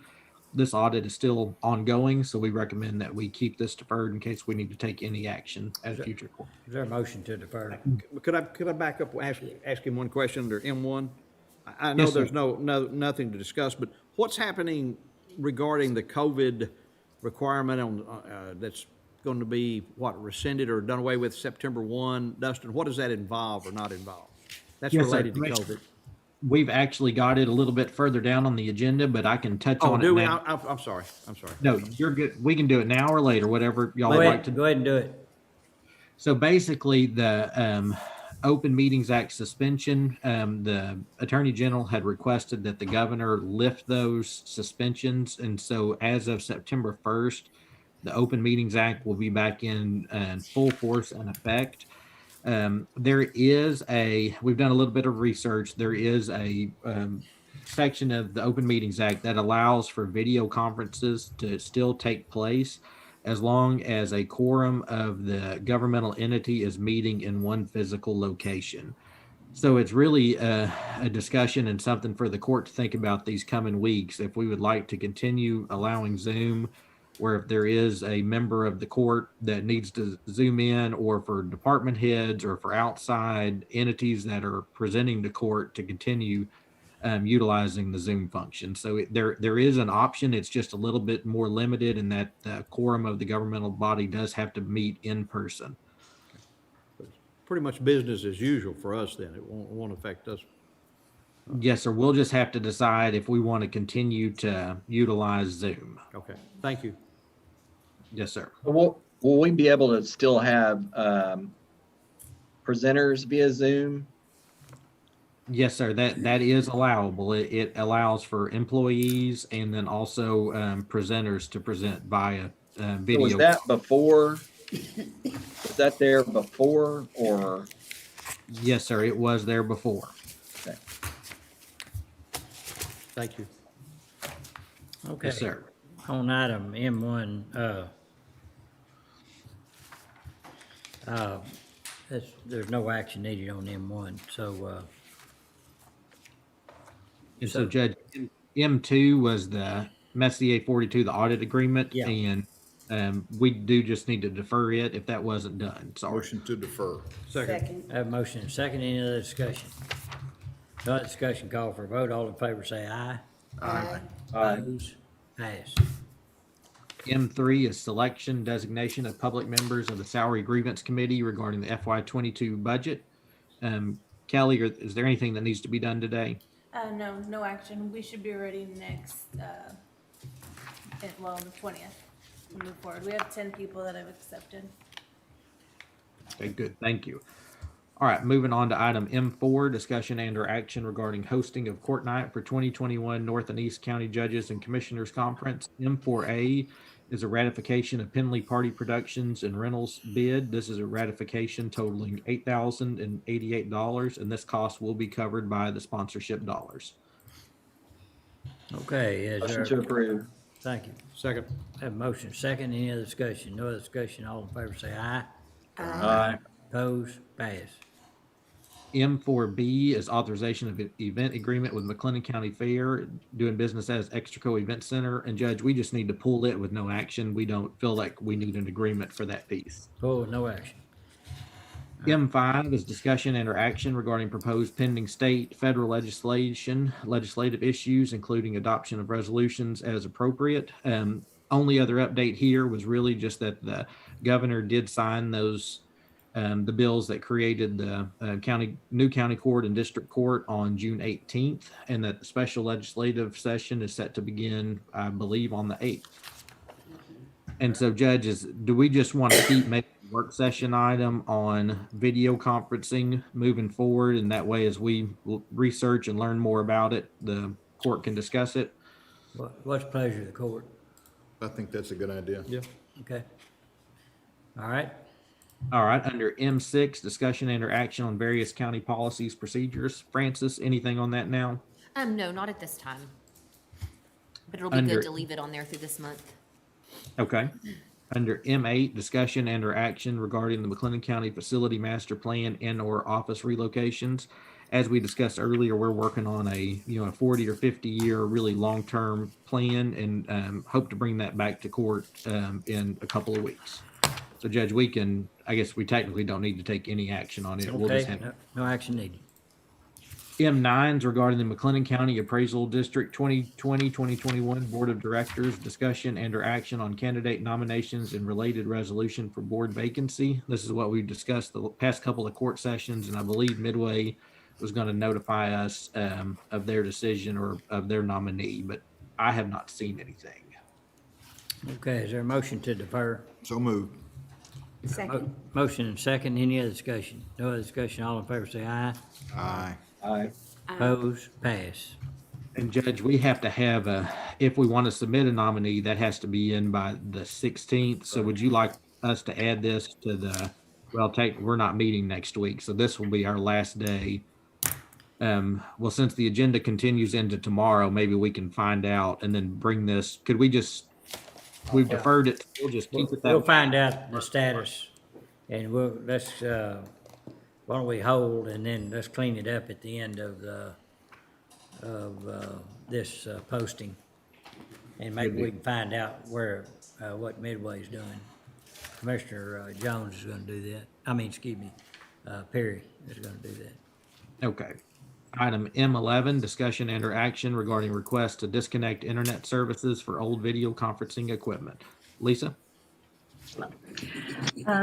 This request has come about as we've found that many of the courts have no longer been utilizing their existing video conferencing devices.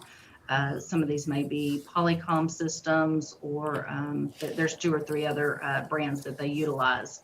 They've all really migrated to using Zoom. So I've noted here the various courts that we've spoken to get their feedback, and that information is provided here. So at the courthouse, currently we have 5 dedicated internet lines, 2 for the county courts at law, 1 for specialty court, and 2 for the district courts. 3 of those courts have agreed to move away from that, that being the county courts at law and specialty court. The district courts would like to retain their connections, but utilize them in dedicated Zoom rooms for use with their attorney-client communications.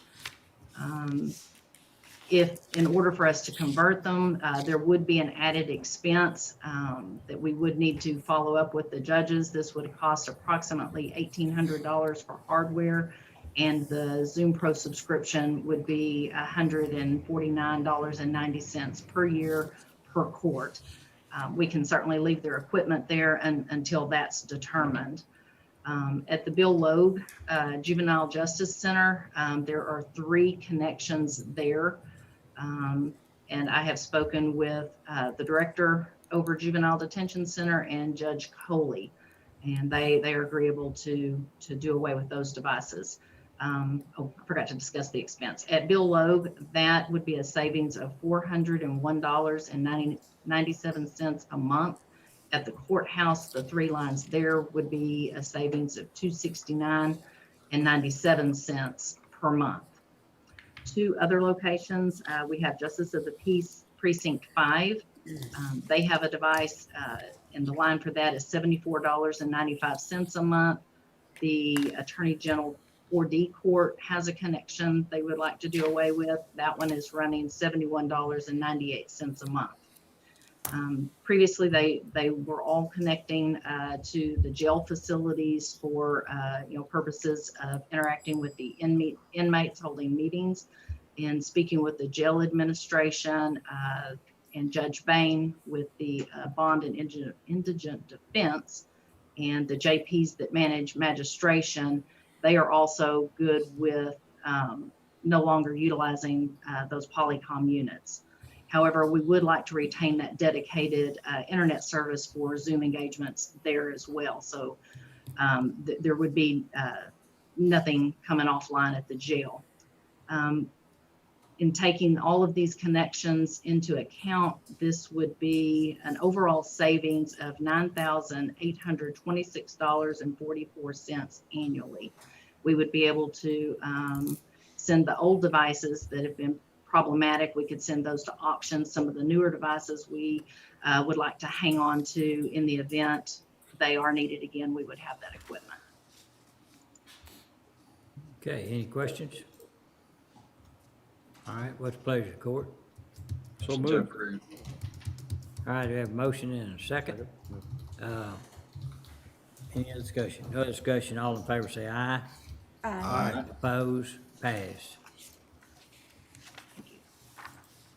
Okay, All right, nothing under item N. Under item O, McLennan County Venue Project. O1's the Architectural Services Agreement with Populous, nothing for this week. O2's the Construction Manager at Risk Agreement with John W. Irwin. O2A's authorization of application and certificate for payment number 27. Ken? Yes, sir. We received this payment. Dustin and I both have reviewed that. It's been signed off by Populous in the amount of $1,529,431, and it should be good to pay. okay, any questions anyone have? Is this payment 27 out of how many, Ken? Where are we at total? I'm thinking we only have one more payment to go. They're doing the final docs on finishing that up. Okay, And very good. Okay, we have a motion and a second, or do we have a motion? I need a motion to approve. So move. I have a motion and a second, and all in favor say aye. Aye. Aye. Oppose, pass. O3 is discussion and or action on the purchase of automated external defibrillators. Ken? Yes, we received a request from Wes and Jason needing defibrillators. We looked at their quote, and they received a quote on some defibrillators that we've looked at before, where the defibrillator may be a little bit cheaper than what we have normally used, but the replacement parts over like a 10-year period are greatly greater than the one that we would recommend. So we were coming to the court and basically wanting to recommend that we buy a Philips. I'm sorry, not Philips.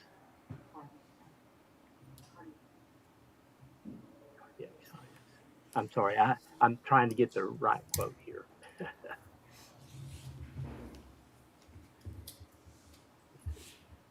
Sorry.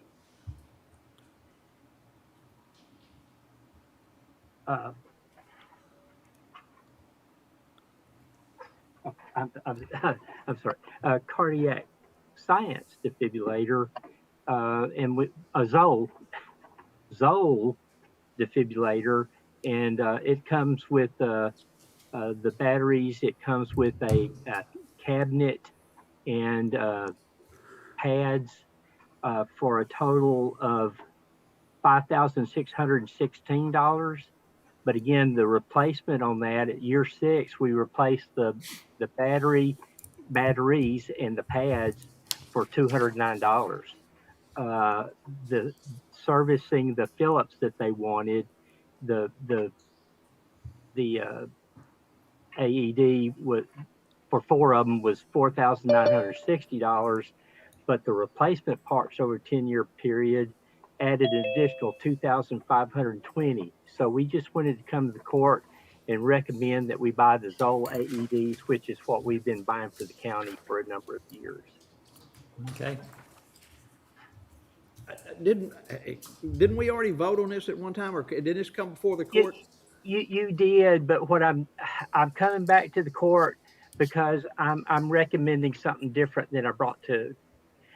I just kind of allowed that to go through because that's what they requested. But when we were looking closer, we have a little bit better recommendation, I think. All right, so because we've already passed it, do we have to rescind, Dustin, the previous approval, or how do we do that? Commissioner, I think we could rescind the previous approval on the approved AEDs for the base and then go with purchasing's recommendation. And my final question then would be, does this include shipping? Good question. Yes. Okay. Yes, sir. All right. Shipping's only like $44 for all 4. Judge, it would be my motion that we rescind our previous commitment on AEDs and instead go with the recommended AEDs as presented. Let's do the rescinding first, so is there a motion to rescind? That would be my Previous, motion. all right, is there a second? I'll second. Any other discussion? No other discussion. All in favor say aye. Aye. Opposed? Pass. All right, your new motion is to, this, that would be, to purchase the AEDs presented, by Ken Bass. So moved. Is there a second? I'll second. Any other discussion? No other discussion. All in favor say aye. Aye. Opposed? Pass. Under item 04, authorization of revised quote for equipment, riding scrubber from tenant company for the base. Ken? Yes, and Commissioner, your point's well taken. Yes, this riding scrubber unit, they did not include the freight, so the freight is additional $830.16, bringing the total for the riding unit $35,446.16. That's, comes out of the venue funds, right, Yes, sir. Francis? Yes, sir. And do we call it the tenant company? What, is that what we, Yes, we're purchasing from the tenant. oh, from the, company. okay, that's the name of the company. Yes. Okay. You know, my only concern, and I certainly don't have a concern with paying our fair share, would be if we ask for turnkey on a product, and they quote us a turnkey price, and then come back and say, but that doesn't include shipping, but they quoted us turnkey to start with, or we have no way of knowing if they're gouging us or if that's legitimate, but. Well, also I can say, we didn't get these quotes. They came from Wes and Jason. Yeah. I'm sorry. And again, when they come through, it's their request, and I just allow it on there. Then when we get to sometimes do a little digging, we find pieces missing. Well, they need to be sure they understand that we, that Wes and those they need to give us full Yes. information on everything. Is there any reason on stuff like this that we can't just, they should go through Ken anyway? And they let Ken know of their need and then let Ken handle, because it The seems that bid, we yeah. keep getting little mistakes here and there and Ken catches all that, but I'm just curious if they have a product they need, that they go to Ken and then we do we get the bids. Would make sense. All right, Just a thought. okay. Well, and let me just interject again. You know, we had gone through and had kind of made approvals of what all would be on the FF&E, and then we kind of reduced all that down, and this is kind of stuff coming back up after that. Just sharing that information. Okay. All right, we have a motion? No. All right, what's the pleasure of the court? Motion to approve the shipping. The price including the shipping, okay. Yes. All right. Is there- Second. All right, I have a motion and second. Any other discussion? No other discussion, call for a vote. Commissioner Smith? Aye. Commissioner Miller? Aye. Judge Felton? Aye, Commissioner Jones? Aye. Commissioner Perry? Aye. pass.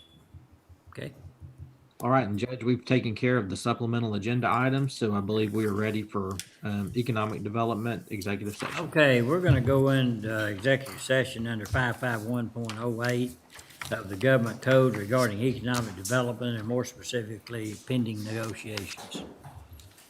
And we will have, besides the Commissioners Court, we'll have Chris Collins and Dustin Chapman remain,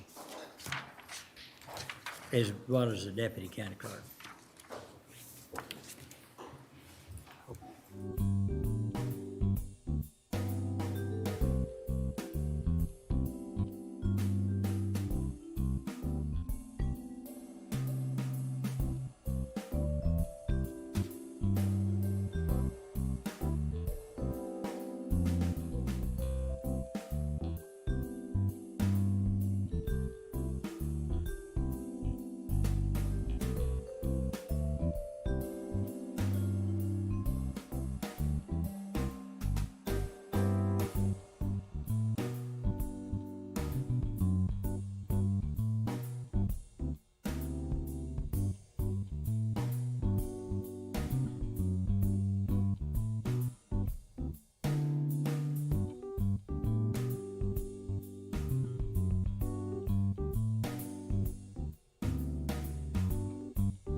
It is 12:04. We're going back into regular session. Before we break, is there anything else, Dustin? No, sir, we should be good till this afternoon. All right, we will recess until 1:30.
F2B.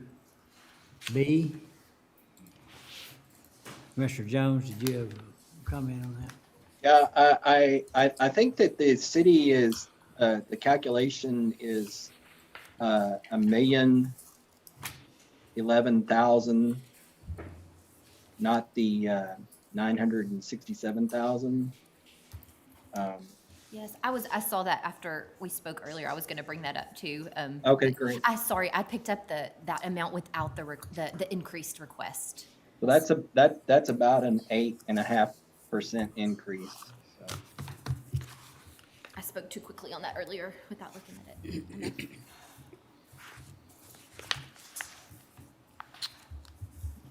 Okay. Anything else on that? All right, going to budget discussions for FY 21-22 budget. So Francis? Yes, sir. My plan is today, and we can change this up however you would like, but we'll look at permanent improvement, and TJ Jackson is here, so we can go through where we are in current projects, and then what new ones he's anticipating for next year. And then we could also, if you're wanting to today, Zane joined us as well. So if there's any road or bridge projects, I know there was some bridge projects on the horizon that we mentioned last year and continue to mention through the year. So if you'd like to talk about some of those today, we can get into some of those topics. So that'll get some of those big project discussions complete today. Well, before we start those, we mentioned the voting equipment that was requested in the budget, and then you had all given me you'd all let me know that you probably wanted to use bond funds, of course, for that purchase, Right. but that you would want to hear from the elections department on the purchase. So he is available right now if you want to get that knocked out and hear some information he has on that. Okay. And then we'll move into permanent improvement right after. And so there's Jared. Jared Goldsmith is with us. Okay, Jared. All right. Thank you, Jared, for joining us. So would you like to discuss what's coming before the court before long on looking at two pieces of equipment, and any discussion you want on timing as well as cost? Sure, yeah. I know we've discussed this a little bit in the past. The big thing for me is, as far as timing goes, I still want to look at implementing this in 2023. I think that's going to be the best year and best time scale for us to do this. I don't know where the court is on trying to maybe purchase this next year if funds are available. I'm still wondering kind of where each of you are as far as making a purchase goes. We just had the demonstrations about a month ago.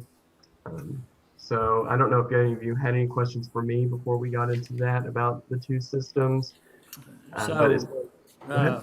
One question would be, you're talking about the 23 year, but we could, how far in advance do we need to make a purchase order and then have them delivered at the time we need it? You know, it just depends on the availability of the machines. I know right now there are chip shortages going around. I've talked to both vendors. One of them had some in reserve. They don't know exactly how much they had in reserve. And the other one, it was going to be at least 3 months out before they would have the machines ready to deliver to us. If we were to make a purchase like today. Right. Could they hold those until we wanted them? In other words, if we bought them and bought them for a future delivery date, because I'm assuming we'd be tight on storage for both the current inventory machines and then the new machines.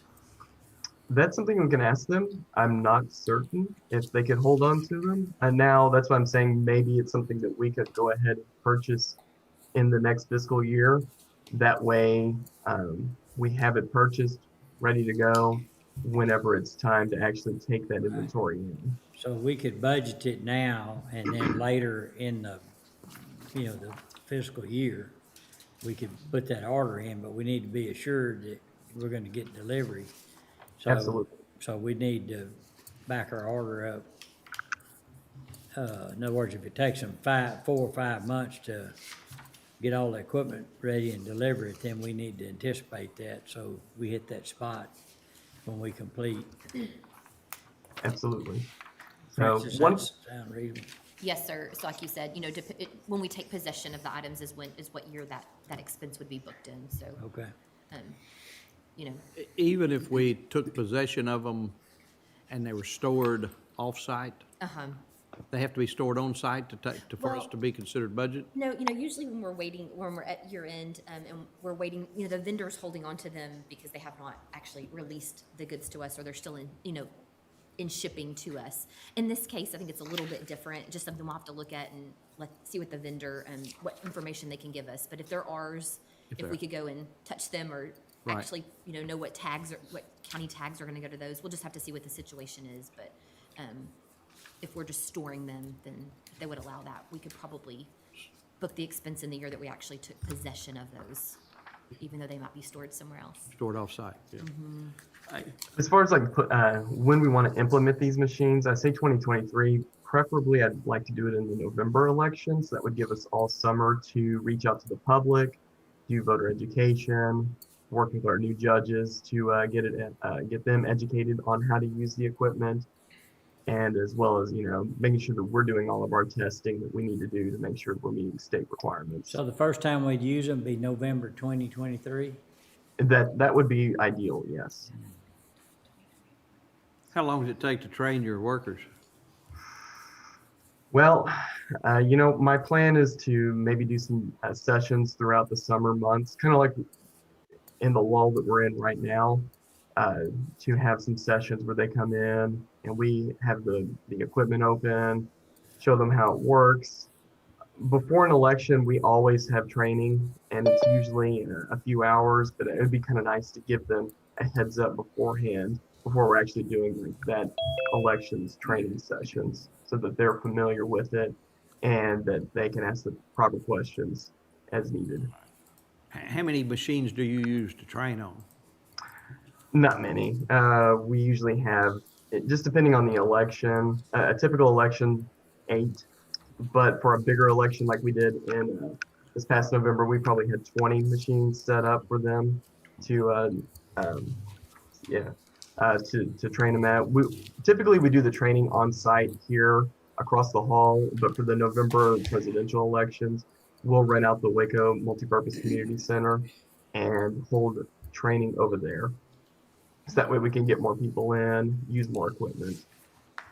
So we probably need to budget where we own those machines in the summer of 2022.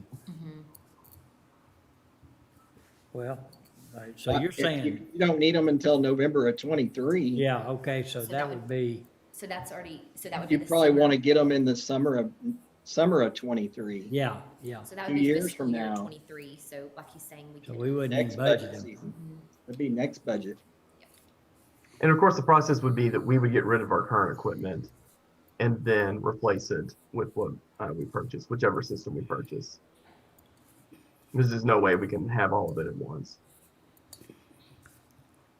Jared, that that statute that's out there that talks about the paper ballot, explain it to me one more time, and when is that supposed to take effect? 2026 is when that takes effect. Okay. And the system has to have a paper trail. Both of the systems we're looking at, both of the systems that we showed off last month, both of those meet that requirement. Okay, but that doesn't take effect until 2026? Correct. Yeah. So we still have plenty of time. Okay.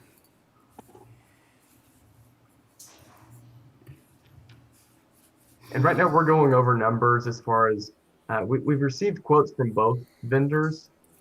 I'm looking at the numbers that they gave me and kind of messing around with them to make sure that they meet our needs. I think that one of the vendors actually was looking at giving us too much equipment, And so I'm working with them. We're going to readjust the quotes they gave us and then go from there. Both vendors are doing a spatial analysis to see what kind of storage space we have. That's a big concern for us in the elections office, to make sure that we're able to store this equipment without any major changes. So I'm awaiting to see what both vendors recommend for us.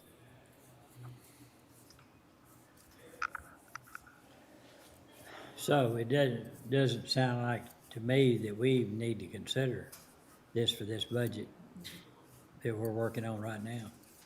Sure. You know, this is something that I know we've been looking at for a while. I know Kathy was looking at it before I was here, or before I came into this position. It's something that it's going to need to happen within the next couple of years. And that's why I continue to bring it to your attention, to make sure that we're on the right page with it.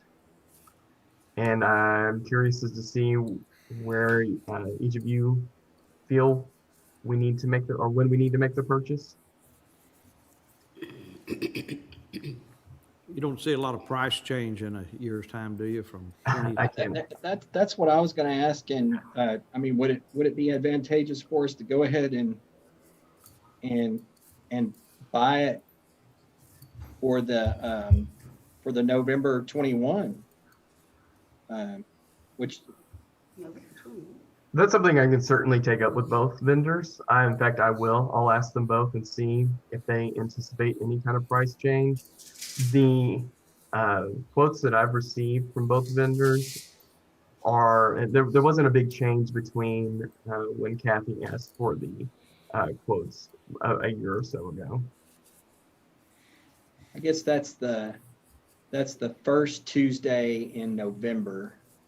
So that would be, I don't think that would, and our budget starts on October 1. So is that right? Is it October? Yeah. Yes. So that might be quick turnaround. And of course, you know, we're still wanting to interview other elections administrators across the state to make sure we're getting rid of that they've worked out all the bugs in both systems, and that we don't fall victim to something that may have not been foreseen. And we have done some research with other counties, which is good. Kind of refresh me again, what are we looking at as far as money on both? Refresh me again, what are we looking at as far as money on both of those systems? Excuse me. Both have quoted me at around $2.9 million. Oh, wow. Now, that's just the voting equipment. I do want to replace our electronic poll books, which are the laptops, some cases. That's probably going to come in around $150,000. We're probably going to need to get some shelving for storage, possibly some carrying cases or caddies to hold the equipment. These quotes do not include those amounts. When we see what the two vendors have recommended as far as storage, we'll get those prices included. And of course, there's just going to be a few other pieces of equipment that may be needed that are not included in the upfront. I'm estimating around $3.5 million at this point. That's just a ballpark figure. Okay. And given the fact that this equipment was originally how much when we started talking?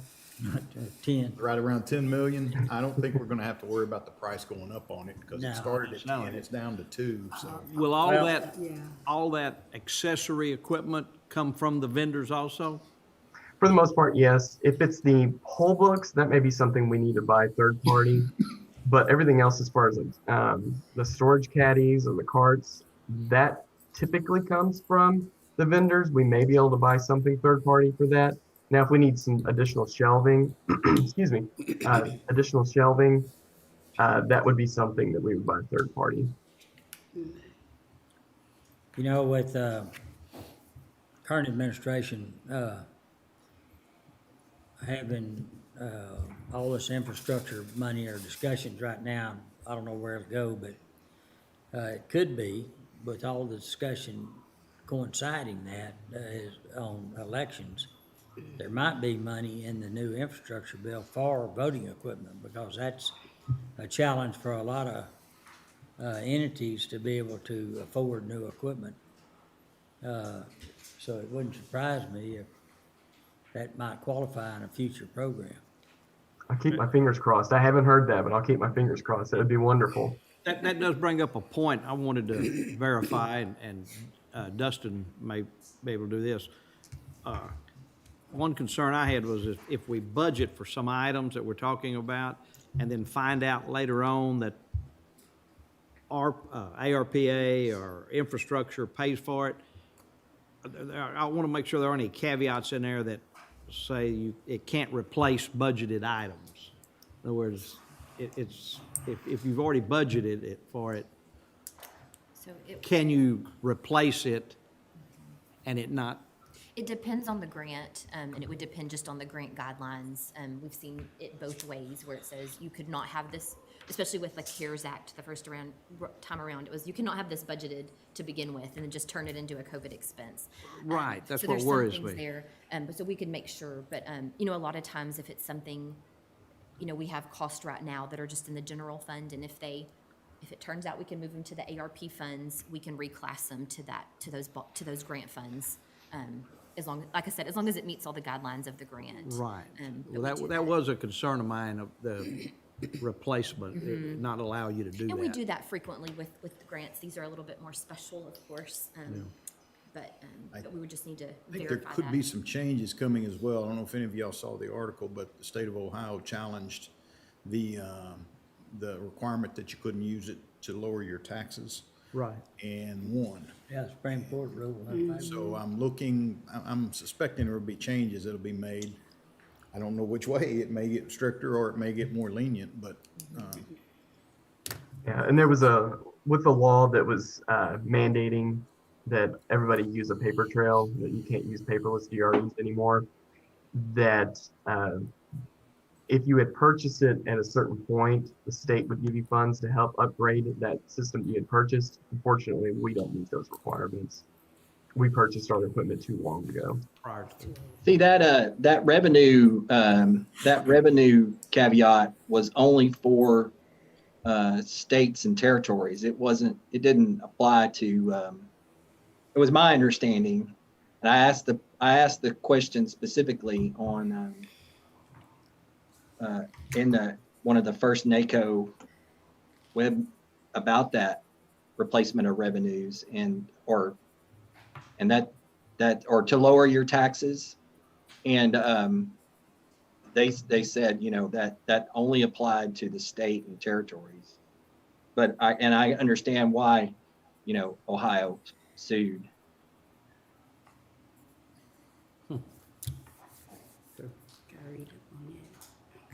Well, so one of the suggestions was either do it in the current budget year, 21, look at R22, and we could even wait and budget it for 23. So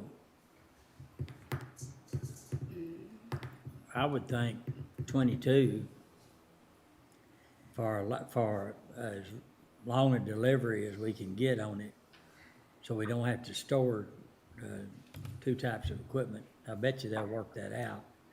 But I bet you also, Francis, that we can get identifying documentation on each machine that we show that we purchased this particular machine. Definitely, with which serial would allow numbers. you to pay for it out of that budget. Yeah, and I can ask both vendors how that would work and if that would be something that's possible. Okay. So you're saying 22 or 23? You're saying 22? I'm saying probably 22. Well, we can always move it to the next year, but I think we need to consider it. I think 22 would be optimum. Yeah. Okay. Well, now, you know, you have some more information from him, so we'll come back to that, one of our, you know, ending decisions there when we're looking at big picture and see if that's something y'all want to fit in this next year or not, so. And we'll just monitor what's going on in the rest of the world regarding these kind of purchases, and You know, requirements might change again, you know. Hopefully not. Okay. Do y'all have any other The questions? for me? legislation has not passed. Right. No, that has. That portion of it has, where it's going to require that there is a paper trail. Yes, that has. And that's, that, like I said, that starts in 2026. Oh, okay. All right. Thanks, Jerry. Thank you. Jared. Appreciate it. Thank you. Okay, so we want to move next to permanent improvement projects and talk through some of that. Now, today, we'll look primarily at projects that we'll want to budget in Fund 401, which relies on a portion of our M&O rate. So this is where, you know, you can adjust how much revenue is going from an M&O rate over to the Permanent Improvement Fund. But we're going to walk through those and show you where we stand in the fund as well. We've passed out a 3-page packet, and Haley's going to bring that up on the screen as well. But that first page there at the very, very top, it's just going to walk forward the fund balance based on our estimates. So you'll see what we plan on ending with, that 3.2 million. And of course, that's contingent on, you know, we talked about the 4th floor renovation this morning. There may be some other things that come up before September. That's just our best guess. The 500,000, that's where your property tax is funding. That's what portion of this fund is funded by property taxes. You have some interest revenue that goes in, and then backing off what we decide as our budgeted expenditures number, and that would put us tentatively at a 2.4 million fund balance at the end of 2022. So just kind of stepping back and looking at what these decisions would look like if you fast forward to the end of next year. And then further down that page, the first section that says anticipated completed. So these are things that, you know, TJ we're pretty confident that we're going to finish or have already finished. And so we do not need to budget anything else for any of those projects. The next section, additional request to current projects or current lines. So these are amounts that are added to our current lines. And so I think from there, TJ, if you want to start talking through those. Sure. So the first line, the building modifications, CSCD. So that's adult probation. Typically every year we go over for those guys and we modify existing office spaces. This dollar amount right here will help us kind of finish out the front lobby area for some ADA concerns with their ticket windows. The next one, the building modifications for the SO. This will be a small little renovation to a couple of restrooms on the first floor. Highway 6 parking lot. So this is the parking lot out at the jail that we currently finished in this. I think it might have been last budget year actually that we finished it. So they're finding that the gravel lot that we put in really tracks in a lot of dirt and dust throughout the year, especially during the rainy season. So we're going to take this and hold this little bit of allocated money here for some rerun and try to cover that parking lot for them if we can get our hands on some of that state material. The backup data center at Cobb's, this is our anticipated amount that we're going to try to roll forward. There's still a lot of moving pieces to this project. We're currently looking for a generator and transfer switch to put on the unit over there. So Ken is helping me with that, trying to find one through a buy board or a purchasing agreement. So that's the anticipated amount that we'll carry on. And so those 4 items there, like we said, those are just add-ons to current projects that are currently in the works or have been completed.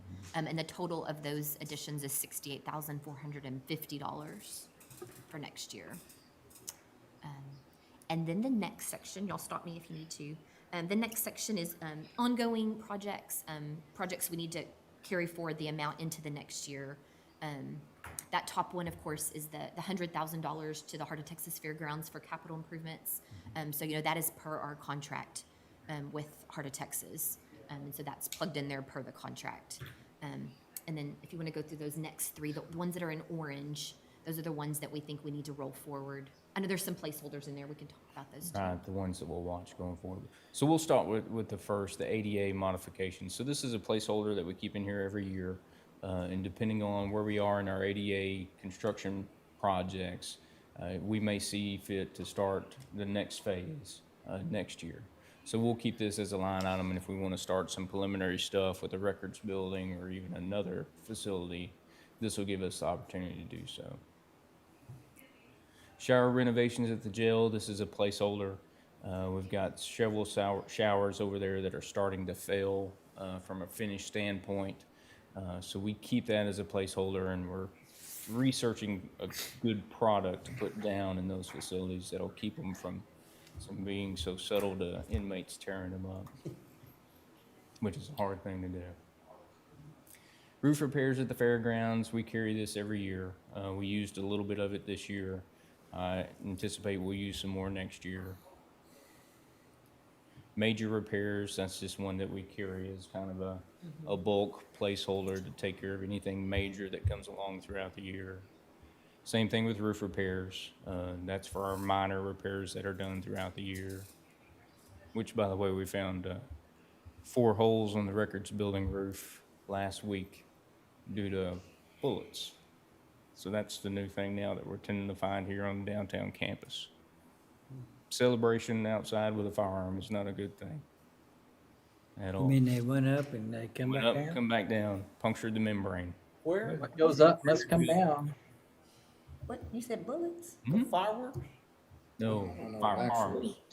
Firearms. Firearms. Firearms? Firearms, bullets. Yeah, 4 in the records building, 1 in the IT roof Wow. last week. So the grand jury room, this is that project that we had this slated from last year because of the original project that we had talked about. So I'm not sure, do we want to keep this one here and that's what we'll utilize the line item for? For the one we talked about today, Mhm. we can use it. That's what the intent, I know, has changed a Yeah. little bit, but I mean, we can use that, yes. So, so we may not have to have that line item next year, but if you have any costs that will roll over, we can look at that then. Okay. But we will adjust the current year balance after the discussion today. Okay. So you can get going on that project soon. C, D, and E steel wall replacements. So these are some steel walls behind the shower stalls and each of the wings out at the jail. We've got some rust and deterioration out there, so this is a placeholder that'll allow us to come in at any portion of the year if we find one that's too badly deteriorated and start rebuilding the process right away. It's just like a wall and it's. It's in behind the behind- concrete. behind Yeah, concrete. behind the concrete and stainless steel. It's a metal wall. It's usually a 1/4 inch thick, goes all the way down, and we're finding that it's rusting over the The years. stainless steel is? No, this is mild steel, Oh. behind the concrete and behind the stainless. So this is just part of the infrastructure that needs to be fixed up as we come across them. Records building lobby renovation, we've talked about this one for a long time now. I just keep it as a placeholder in case we ever decide to do something with it. And this would just be, updating the finishes in the lobby, putting in some new flooring that's a little nicer and a little easier on our public coming in. I got a question on the records building lobby. Is it anything we can do perhaps for the tax office? Because it locks down that whole lobby when you walk in. No matter what you're coming to the records building to do, it's locked down with chairs from wall to wall. Probably not in this conversation. but- Well, Yeah, I think we'd want to involve them because the staging has made it much more efficient and they can prove it with the numbers. But it's an imposition on through traffic. So, yeah, we just have to look at it. Right. Yeah, it's tough. It really is. You wasn't gonna make offices and walls in there, huh? No, no, no, not at all. Not at all. So the records building waterproofing, I've kept this one on here for a while now too, and of course, Commissioner Smith sees it in his office, but we still need to try to do a flashing detail above the windows in particular areas of the building. So this one we'll keep on there, and then next year we'll really touch base with a good mason contract and see what it's going to take to get those courses of brick out and a new flashing detail put in. I'll just make sure you include paper towels in there for me. Paper towels and fans. Highway 6 door frames, this is one that we're kind of watching. I found a good contractor that can go in and take care of some of these.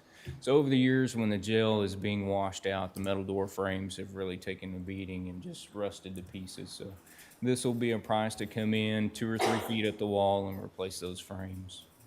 And TJ, those that we have orange, we had those that, you know, we can come back before the budget's adopted and see if you've, Right. and it was kind of unsure how much we would get to this year, so that's why those are. We'll revisit later Yes, on. yes, we Yeah, can that- change if needed. That's great. Jack Hardwell, Detention Center structural repairs. We find a few of the Haydock block walls over there tend to crack throughout the years with just settling of the building. So this is a placeholder we keep there to go in and make structural repairs. Storage facility for archives. So this is the grand kind of dedicated demo project, dedicated refurbished project to go in and maybe better utilize some of the vacant space within the building. So we'll keep this one. We're going to go as far as we can this year. We'll probably roll some of that funding over, I'm sure, once we get a little closer to October. Road and Bridge 2 building, that one is well underway. Cabinets are going to be delivered and shower stalls delivered on Monday of next week, so we can start setting appliances. We got the water meter in finally. Got the water line almost established to the building, so that one's, it's slow go, but we're getting there. Well, I don't mean to sound like the children of Israel. I have faith that we'll I'm make glad it to you the do. promised land. I'm glad you do. Keep the faith. Then, of course, property purchases, that's for new facilities. Catch-all line items. we Yeah. can do. New construction if we decide to build something new at any given time. Then JP11 mods, Judge Hensley had wanted to remove a wall within their space. But we are kind of holding on this project and looking at the master plan in the next few weeks and how that could possibly change some of the JP spaces. So this one will likely hold till further notice, and we may even actually cancel. A long time past, they talked about moving, JP1 to another location and using that for maybe one of the county court of law courtrooms. They're gonna address that, Okay. but yeah, that's a good point. So that's it for those. Yes, and so this, updates here on the current projects and what needs to roll forward into next year. And we'll get to brand new projects here in a sec. But then also, we've budgeted or have proposed to budget $1 million there again for contingencies and permanent improvement. And that's been consistent with what we've done. We can definitely change that. But that's covered any new projects as they come up.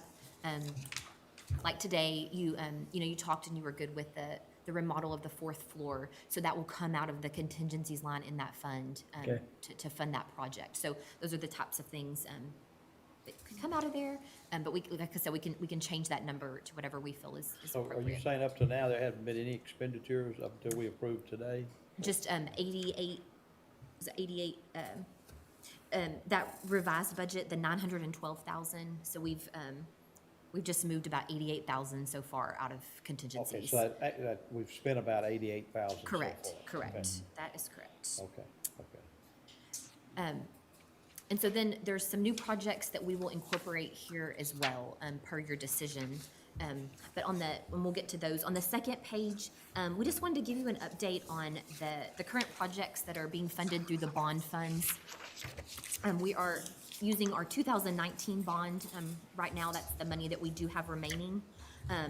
But the ongoing section in the middle there, you'll see the downtown jail project, a project for remediation at the juvenile center, some ADA modification projects, the roads that are still ongoing, and our tower project.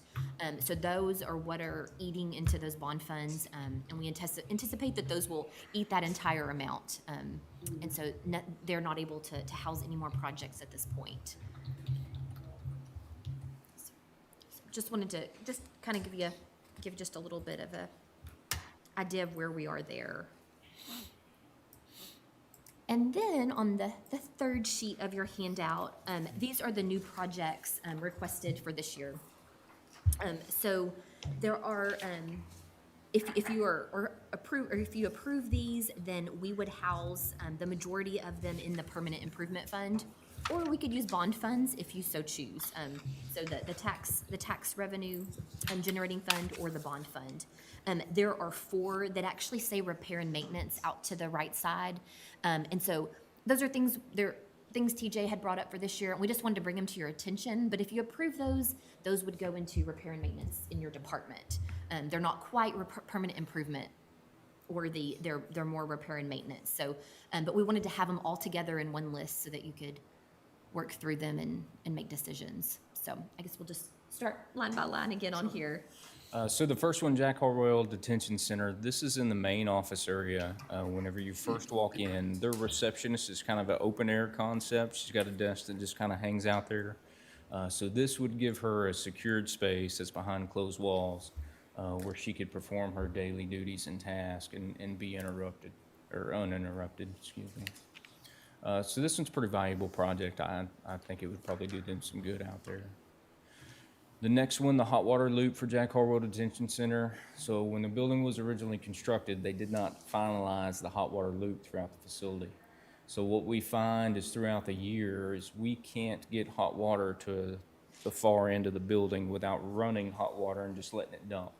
So it's a major waste of water in the facility. So this project would complete the loop and allow us to get hot water into places that we need it to be without wasting a large amount of hot water. The Highway 6 sidewalk extension, so this would allow us to deliver salt and material goods from the parking lot to the kitchen area where we have our water softening system. It's a grassy area right now, so it just needs concrete so we can get the forklift up and inside the building. The glass wall cover, which is one that we're probably going to label as repair and maintenance. So there's a glass wall within a few of the holding tanks in the facility where the inmates have started to kick the glass walls out. It's the old glass block that you typically see in a shower. So this is a project to go through and reskin those walls using metal to keep them from tearing them up any further. The Highway 6 C, D, and E wing electrical mods. So at some point in the past, someone had gone through and removed all the electrical outlet in these wings, but left the wiring. So this project would allow us to go up in the attic, pull all the wiring out of the facility, and make it safe. Let's see, stainless install for booking. So this is another one. The stainless steel was bought for this project, I'm guessing 4, 5, 6 years ago. It's set in a warehouse at the jail. We discovered it when we were cleaning out the F-wing. So this is a project to go in and install that stainless in the booking area. Waterline relocation, the Highway 6. I'm assuming 3, 4, 5 years ago, someone had the good idea of relocating a water line onto the roof of the jail instead of inside the facility. So there is a water line that currently runs almost 350 feet across the roof of the jail that is really, really dangerous for bad weather and inclement weather. So this project would relocate that inside the facility up in the attic where it should be. You can't just insulate that pipe? Well, we could, but it's flex pipe. It's the old black. It's not even the Quest. It's a completely different material, but it's just up there and exposed. It just runs every which direction. There's no hangers. It's not sitting on stands. Lying on top. It's just lying on top of the roof.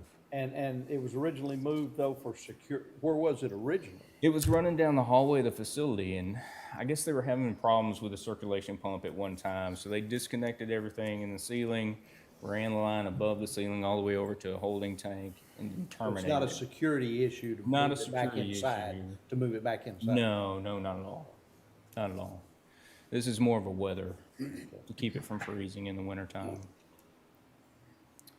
So the Highway 6 jail locks, so we have some aging locking mechanisms out there that go to the holding cells and segregation areas. So this would be a project to go in and replace those locks. The locks that we currently have are outdated and antiquated, so we can no longer get replacement parts for them, That's always been an issue. always. Place some of these before. What was Say that again? Didn't we do some of this before? They weren't all replaced. Not all of them were replaced, no, sir. And then, of course, this year we had gone through, and I think we did $40,000 to $60,000 worth. And then, of course, we've also done some over at Jack Harwell as well. So this is kind of to Maybe it was complete that Jack Harwell that phase. I was thinking of. What's that, sir? Maybe it was Jack Harwell that I was thinking of. We did the door lock system at Jack Harwell. And then, of course, we bought a few extra replacement locks for Jack Harwell as well.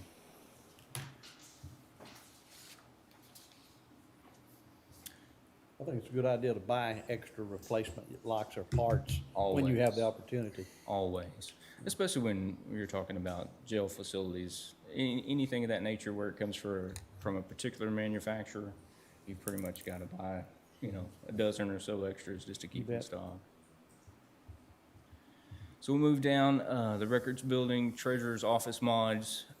This is modifications to his current office space to create 2 hard offices, additional to what he has. And of course, we can fit it all inside the footprint of his current office layout, but it's purely contingent on, I think, the hiring of a new position for him. So if that doesn't go through, then we probably won't find this necessary. You said two or three? I think it's 2 offices. Two. Well, it says create 3 hard wall offices. But maybe it will It is create three. a third It's one. 3? There's a It would create a space. third. Yeah, there's a space that Already. it'll create a couple offices if you put Right. it in.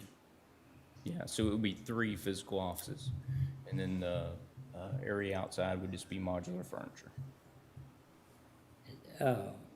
He was talking about also to raising that area around where the employees sit dealing with customers. Oh, so that's the next one, the tax Oh, okay. office modifications. Oh, I'm sorry. Yeah, so Is this that one, ADA compliant? it will be because we'll have to install ramps and steps. So it'll be ADA compliant for his employees back behind the horseshoe. Help me understand What are how we doing raising now? it makes it safer and So from the standpoint of his folks back there, they're currently at a level it's about like this by the time you reach up there to where your clients are to give them their paperwork and do everything that you need to do for them. So raising that up, that 18, 16 inches somewhere in that area would get them up on a level to where they'll kind of be more looking down, be on eye level with their clients instead of having to is it reach up the cheaper whole to time. change the floor or cheaper to change the countertop? counters. Yeah, have anybody looked at the, Well, I think it would be cheaper to do the counters at that point. I think from his aspect, he finds it to be safer if his employees are a little bit higher than everybody else looking down on them. That would, I'd like to I see would it. really like to know the cost on lowering the counters. We can definitely look at that too. Yeah. We definitely can. So I can put together those and we can come back and revisit this once we get a little closer to the end of August.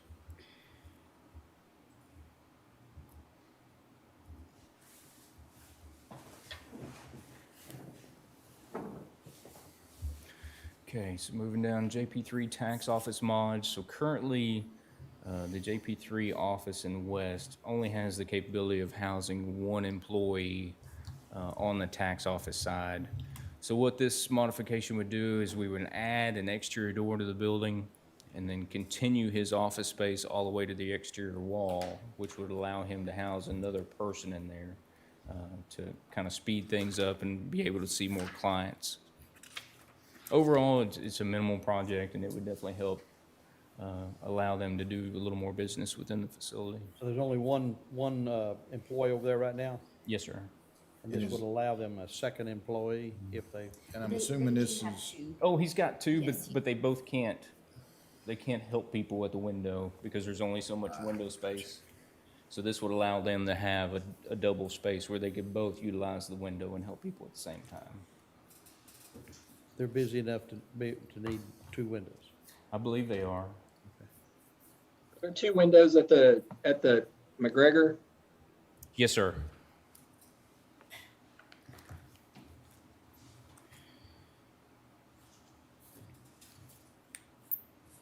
And of course, Road and Bridge 1 door mods. This was a request from Commissioner Smith, installing a man door in the place Yeah, of right existing now, every door. time they try to exit right there, they have to roll the door up and then Right. lower it back instead of just being able to walk in and out of a door. I'm not sure what happened there on the design, but Makes for a lot whatever more, reason. yeah, makes a lot more sense.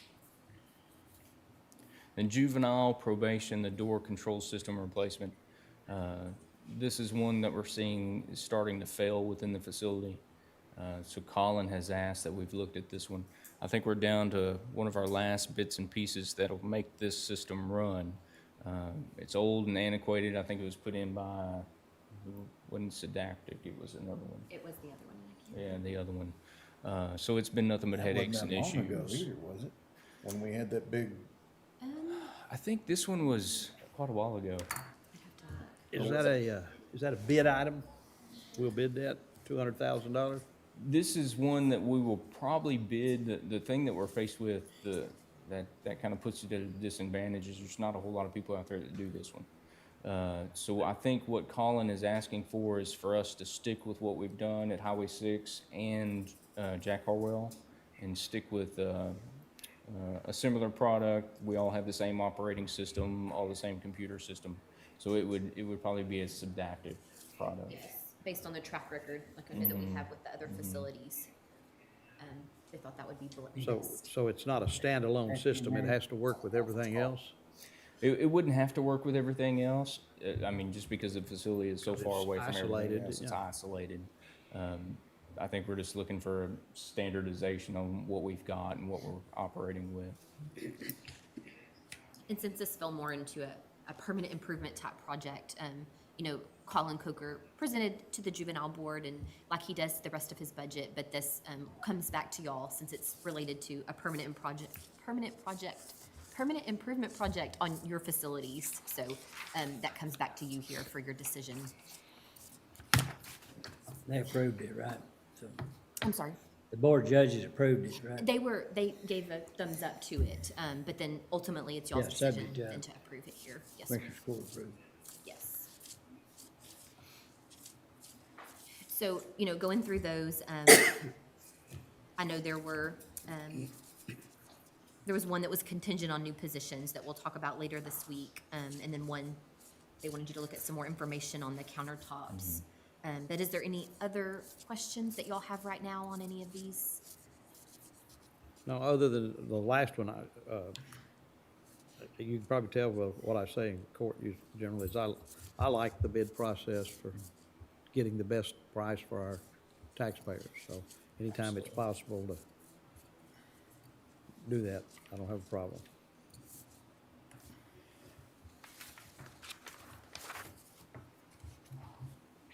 And then the four that we have slated as repair and maintenance. Is everyone comfortable with moving that to the repair and maintenance budget? Which one's that?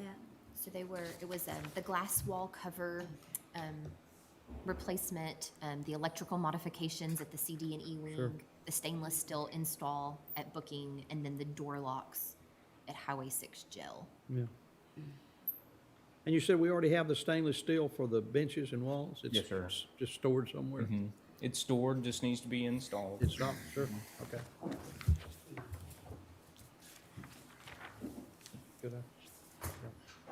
Good. Design changes but design is a bad word, but the projects where it looks like we're having to do facility modifications for functionality, I see that. I think when we're talking about interior decorating, although I don't know about the raising of the floor, but I think you're gonna have a hard time expending money when people are still coming out of doing poorly because of the last year and a half. Maybe next year on some of those projects, but I think right now I can support everything you have on there that has to do with you need to increase functionality or operations and things of that nature. Right. Absolutely. Yeah, I agree. And, you know, I didn't really think about it earlier, but the tax office itself, whenever you walk in, their counter is kind of chest height. So the personnel or the general public that comes in, they're comfortable there. So I'm not sure if we lower it That was the down, if that's reason. gonna create. You know, an if they're issue. having to ride or sign stuff, how far they're Right, going. That's- if been That's down, what he told me, but I thought, you know, that either you or him should yeah. explain it. But it's a perfect counter size for somebody walking, standing up, doing business, but it's out of whack for those on the other side Right, receiving the business. So right. Well, you could still stagger where you have one side here and the other side drops down a bit. And so when they slide under the window, I mean, it And we do have a couple, I believe there's 4 of those ADA 88, stations. 88, around. yeah, lower. I see what you're saying as well. We could go to each station, cut out a particular portion of the countertop itself, so it lowers it down. or do you look at getting them chairs that sit up higher? I think there's just a better way around raising a floor up. Yeah. I do too. I was thinking about the chairs and maybe some bare desk, like, so. Yeah. Well, I'll go back and visit with Randy and see if we can come up with a different solution and then put together the numbers for that and bring it back. And then the ones that are highlighted in purple up there, like he said, those are ones that would go over into repair and maintenance in his All-county employees department. need to be So 6 if you're foot good or with taller. those, we'll load those into the general fund. And then the remaining ones, with the exception of the 2 that we're kind of waiting on, we'll plug those into permanent improvement fund. And we can see what that looks like in the end, and get a final say-so from y'all then. I assume over the lifetime of that records building, we haven't raised or lowered any floors or desks, right? Countertops. I mean, that's the way it was built originally, right? Pretty much. I mean, there's been small renovations throughout the But facility. as far as over those the years. countertops, they've always been the same height. Well, Since I've been here. Is that modular? no, sir. It's built in. In the tax, It was At some point in time, designed that way by the architects. Okay. and it's always been that way. Yeah, I mean, there might be I know there's been some changes since I've been Right. here, but they accommodate ADA and those things. But yeah, Okay. yeah. Yeah.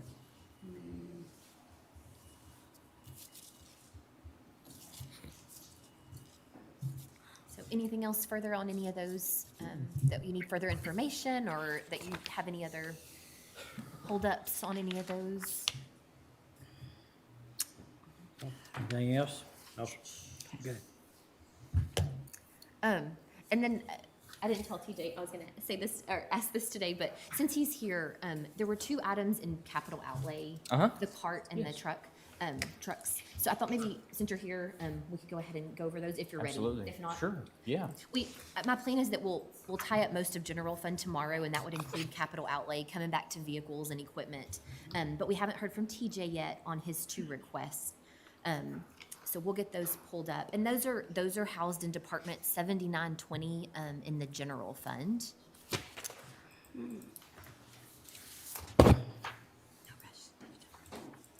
7920.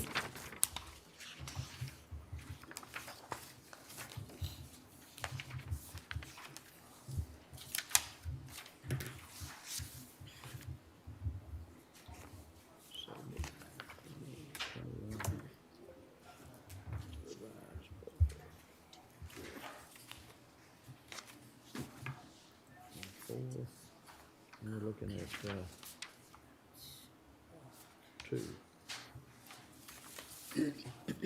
Pulled up there, Commissioner.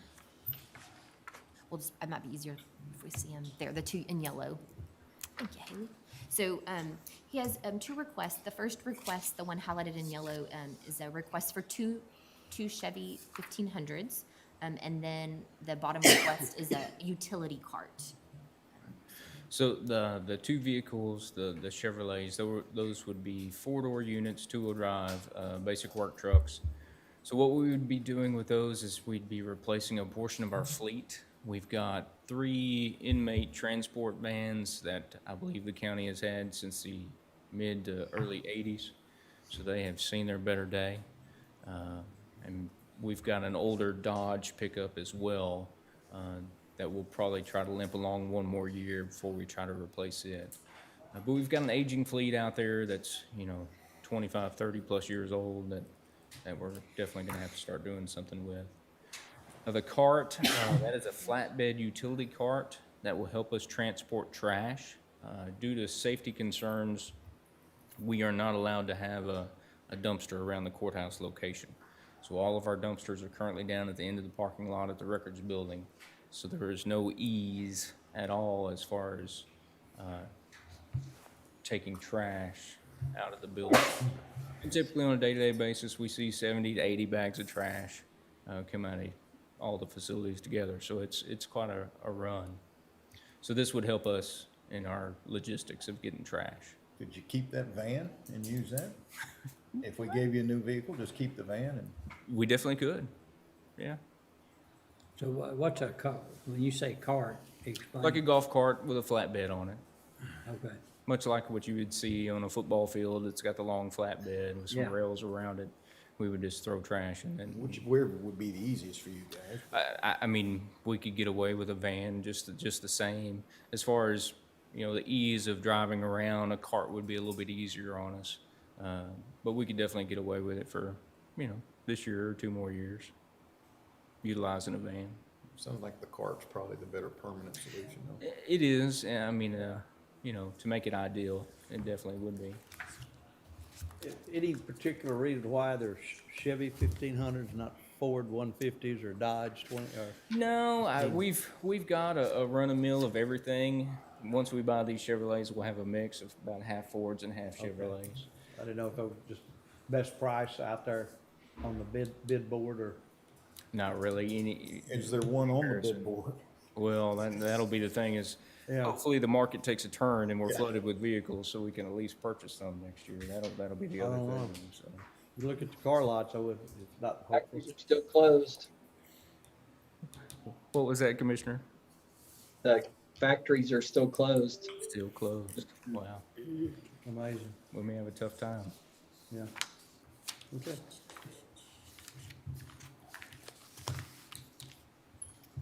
Thank you, TJ. No problem. Okay. I think that's it. That's it. Very Yes. good. Okay. And then, so, just to stay on that topic of larger projects, and Zane is here as well, if you need him in the conversation, but I don't have any information, but I know there's lots of discussion on, bridges that may be on the horizon, that may be coming up that need to be replaced, or larger road projects. So, a lot of times y'all are budgeting these within your departments. We have some really large projects that are budgeted in the bond funds, of course.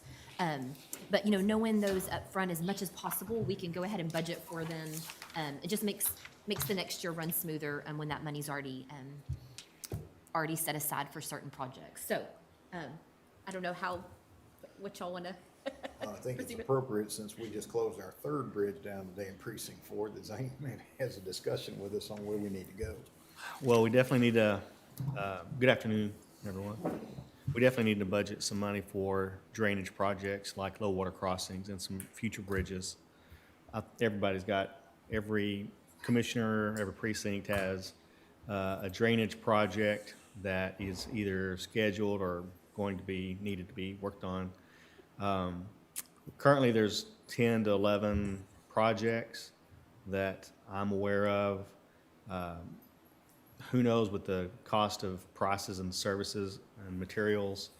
But right now I'm looking at $6 million. Of course, this doesn't have to be done all next year, but it's something we need to be considering. I think we would need at least probably a couple of $1 million to get us through this next year.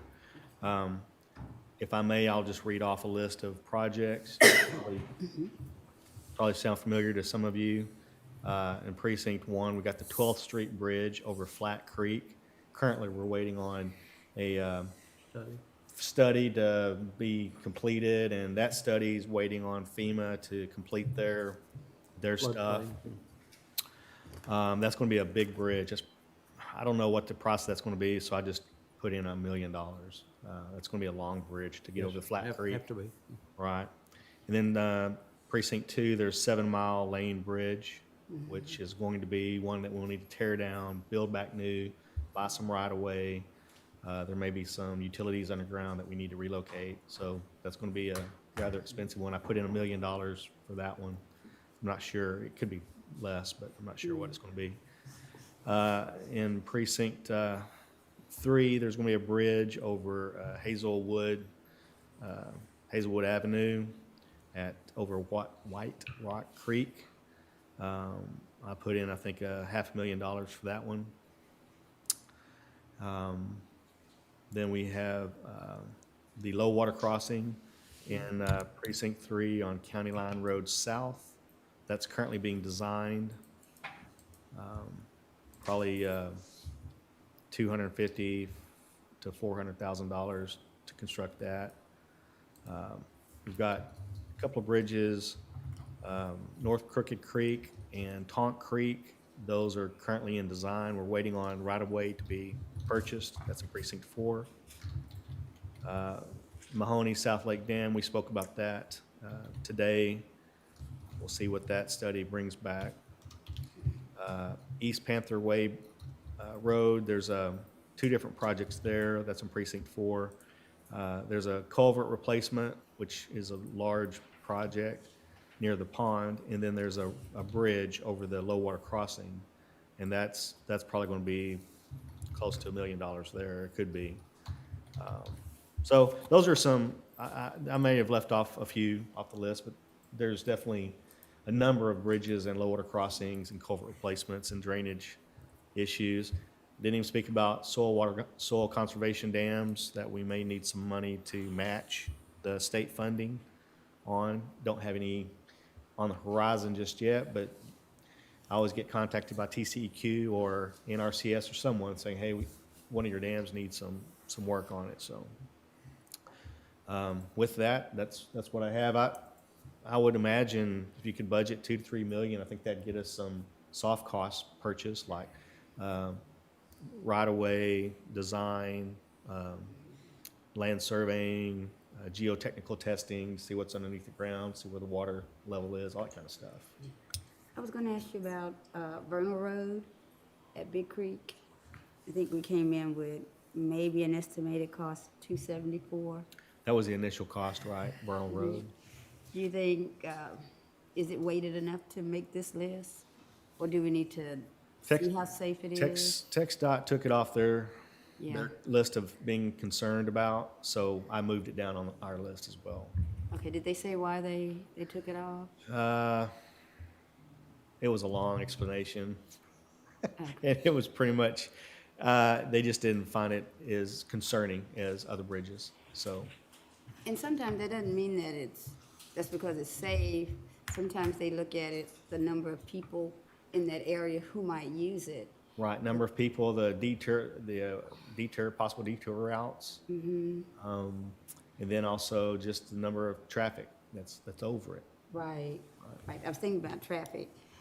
So, but how do we safeguard the county? Just because the state has said it doesn't warrant them looking at it. Right. But if something happens out there. Yeah, they're we gonna could. talk about, they're not gonna go to the state anyway, they're gonna come to us. It's definitely one that can be done. We can rip it out and put one in. I mean, it just takes funding, and this is the time to fund it. So I would put in, at the time, we had 275,000 roughly. And that was probably a year ago that we came up with that. Right. I'd probably say 350, something like that. If you want to go ahead and fund that. So then I've got 2 general questions. Number one, because we discussed it this morning, infrastructure funding from the federal government. If it were to become available, some of these projects theoretically could fall under that or not? Right now, the infrastructure that's just listed as allowable cost is broadband infrastructure, utility infrastructure. But nothing on roads or bridges? No, but, it's ever-changing. More information is coming out every day, and then they haven't released the final guidance. So, we'll keep y'all up to date as much as we know. But right now, it wouldn't fit. And I know we've discussed a bond, Judge, or Definitely. some sort of bond issuance to cover our major road and bridge improvement. Right. Yeah, any of those long-term, we'd want to match those with a long-term bond. Okay, so that wouldn't necessarily be under, would that still be under capital expenditures if we were gonna match it with long-term bonds on some of this? How If would you were gonna use bond money? bond money and ad valorem or just bond funds, just bond funds. If you're just using bond funds for one of these projects, so like right now we have Spiegelville and Chapel and those projects, 100% are coming out of our bond, our bond issuance. So those are housed there as one project. It's budgeted for. So, you know, with the new bond that you'll be going out for, you could definitely plug any of these projects in there, just depending on what you choose to use the money for. Right. But if not, we usually house these types of infrastructure projects in the general fund, and we have the countywide road and bridge department. You could do these different ways, and sometimes when you're doing the work yourself, you know, those costs are spread out in your department. So, you know, we have to pill out those and put together the asset at year end to depreciate. Haley pulled up that Department 3650 up on the screen. This is a place that would be a good place to house some of these costs. You know, like Zane said, if you wanted to budget 2 to 3 million this year, and we can get together with him and see how to, you know, what part is right of way, what part is actual construction of a bridge or water crossing. Well, it shows what, 995,000 now? So I wanted to, since we're here, so this past year, we budgeted 250,000 for flood studies. So, you know, today there was another approval of another one that will affect this as well, that was on the agenda this morning. We stuck that 250 there again, just for discussion purposes. And do you have any thoughts on what that may need to be for next year, or what if we should keep that in there for next year? We definitely should keep it in there, if not Okay. raise it, yeah. Okay, don't need any more than that. So we have that budgeted there for these studies, these professional services that have come about because of the bridges and the water crossings. The other one I have highlighted is that Mart Road project.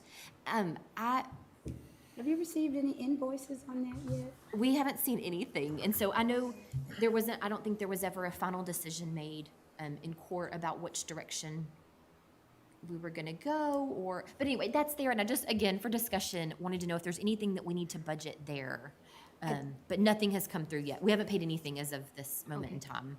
And I think they got pushed back a little bit because they're still on the water line part of the project. They're not really even, we just sent them a BOMAG Right, today. right. So, They haven't done the street work yet, Yeah. so that's why we haven't received any invoices. Okay.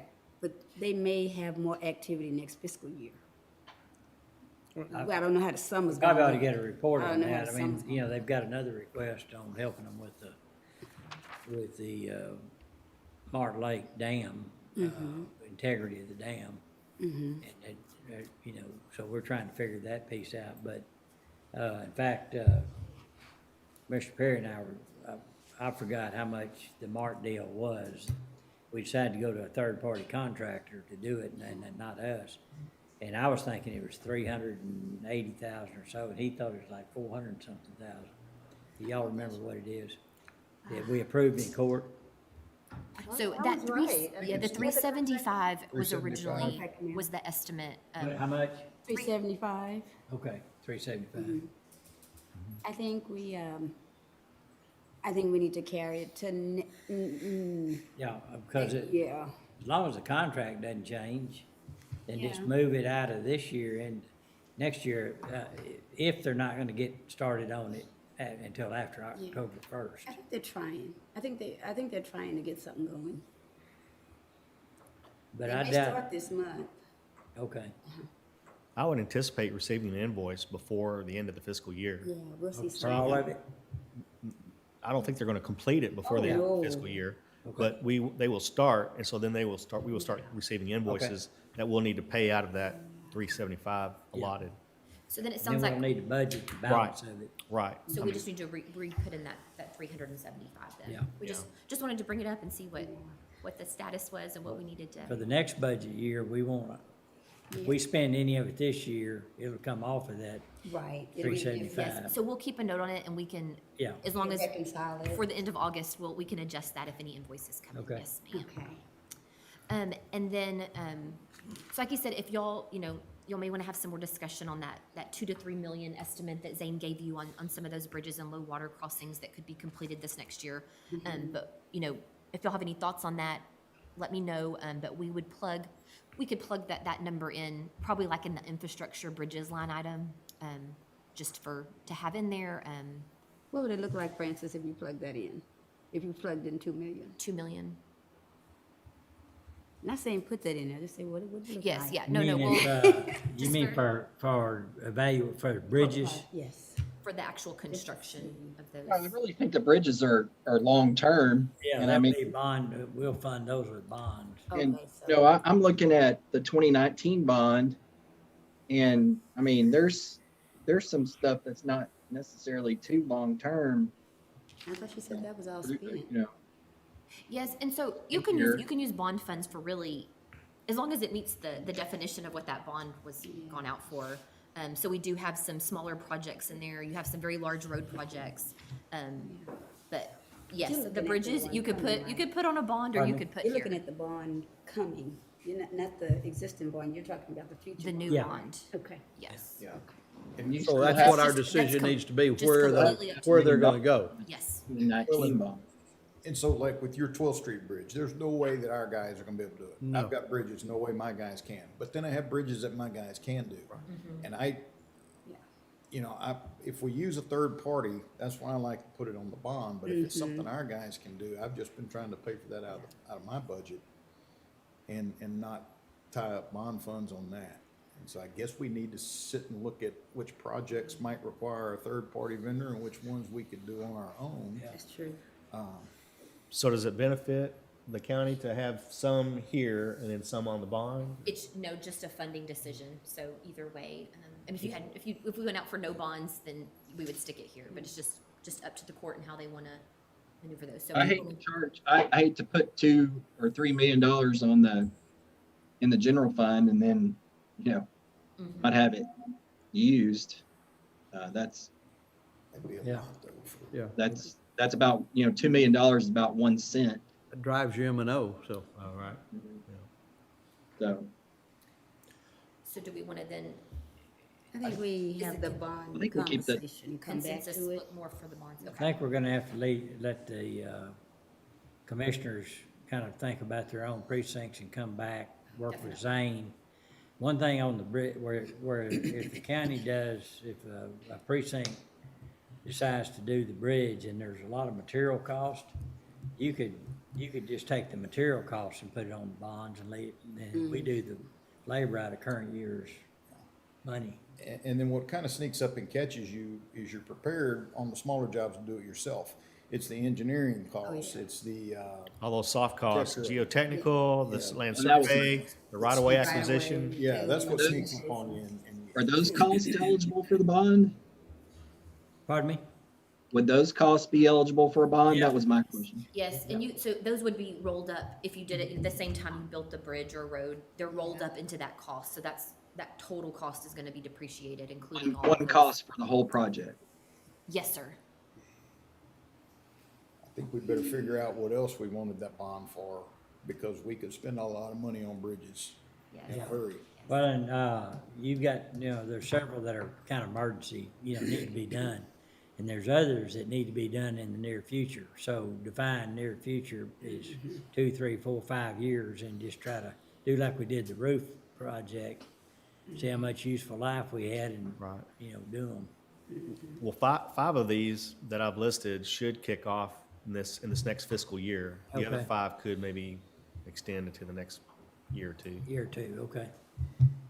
So, That kind of gets you out of a jam. Yeah. Right, so. Well, we say that, and we say that. We got one that went down today and can't wait, it's gonna have to go. That's as soon right. as we can get- That's right. As soon as we can get our people on it, so. You gotta quit blowing your bridges up at night. It's called heavy truck traffic. It'll get you. Well, I just wanted to make sure it was brought up so that we, that it was budgeted somewhere and that it didn't surprise us when We can come back to it. Definitely. So if y'all would be thinking about what you might need, bring it in so we can accommodate it. If we fund anything if we need to do anything like, say, your low water crossing, that really doesn't, low water crossing terminology is not up there on the, I mean, we have bridges, we have flood studies dash bridges, and then we have infrastructure dash bridges, but low water crossing is not really, I mean, later, y'all are struggling, going, where do we put this low water crossing cost? Yeah. And I think you need to add that as a Okay, yeah, the category. infrastructure line, we could do bridges and low water Okay. crossings just to kind of be Okay. all encompassing, but that would be fine for it. We'll make sure that it's all inclusive.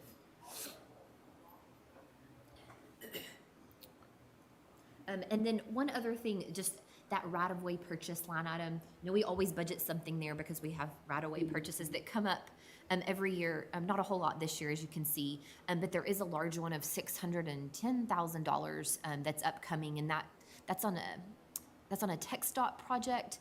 And is it precinct 1 or 4?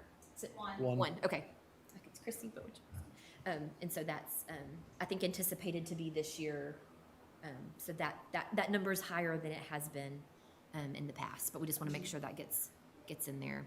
Your portion is 610,000? Say what? Your That portion project. is 610,000? 610. Is that the Moody? Yeah. Oh, okay. Historical bridge? No, it's all right away. Oh. All right. TxDOT asked us to partner with them on that. 10% match Yeah. on their, Yeah, not a lot. Well, we can come back and Okay. sum up these once we have a little more information, like you said, on bond funds and what your plan is there and what would fit there and what wouldn't. So we just want to make sure it's all captured somewhere. Thank you, Zane. You want to talk about the capital, Yes, so since Zane here is too, he has a capital outlay request, so we can go ahead and get that Well, I've got my hand information. out. Get that information from him.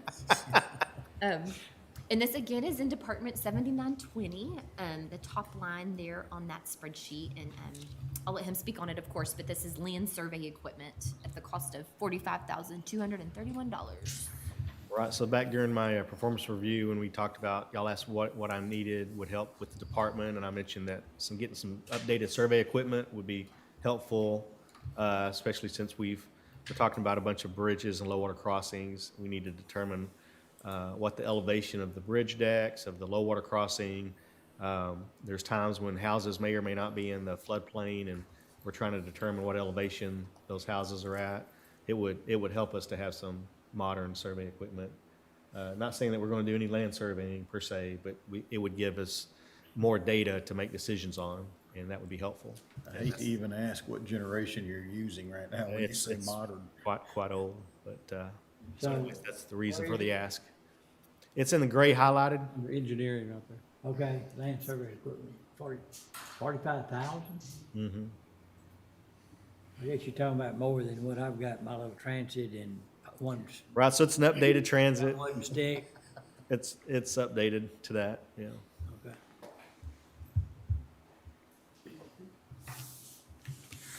You can see if you're level with the world with that. That's right. Just- Make sure you're standing flat-footed. Yeah. Okay. Thank you. Anybody have a question about that? I think it's I'm probably good with it. long overdue. Okay. Thank you all.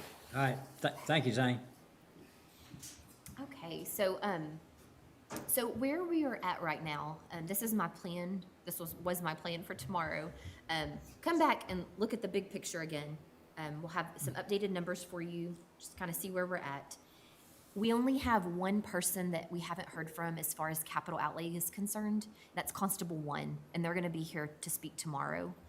They have some vehicle requests and some camera requests. Okay. So once we hear from them, and we can go back through this, and y'all give me some idea of what you feel about some of these things.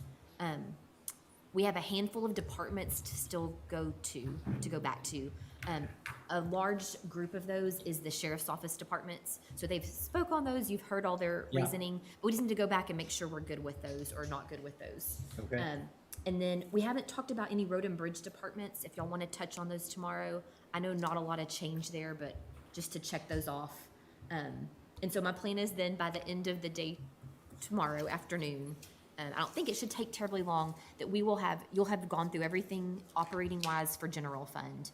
It'll be in there. We can still, of course, discuss it however long you want, but it'll all be in there with some preliminary decisions.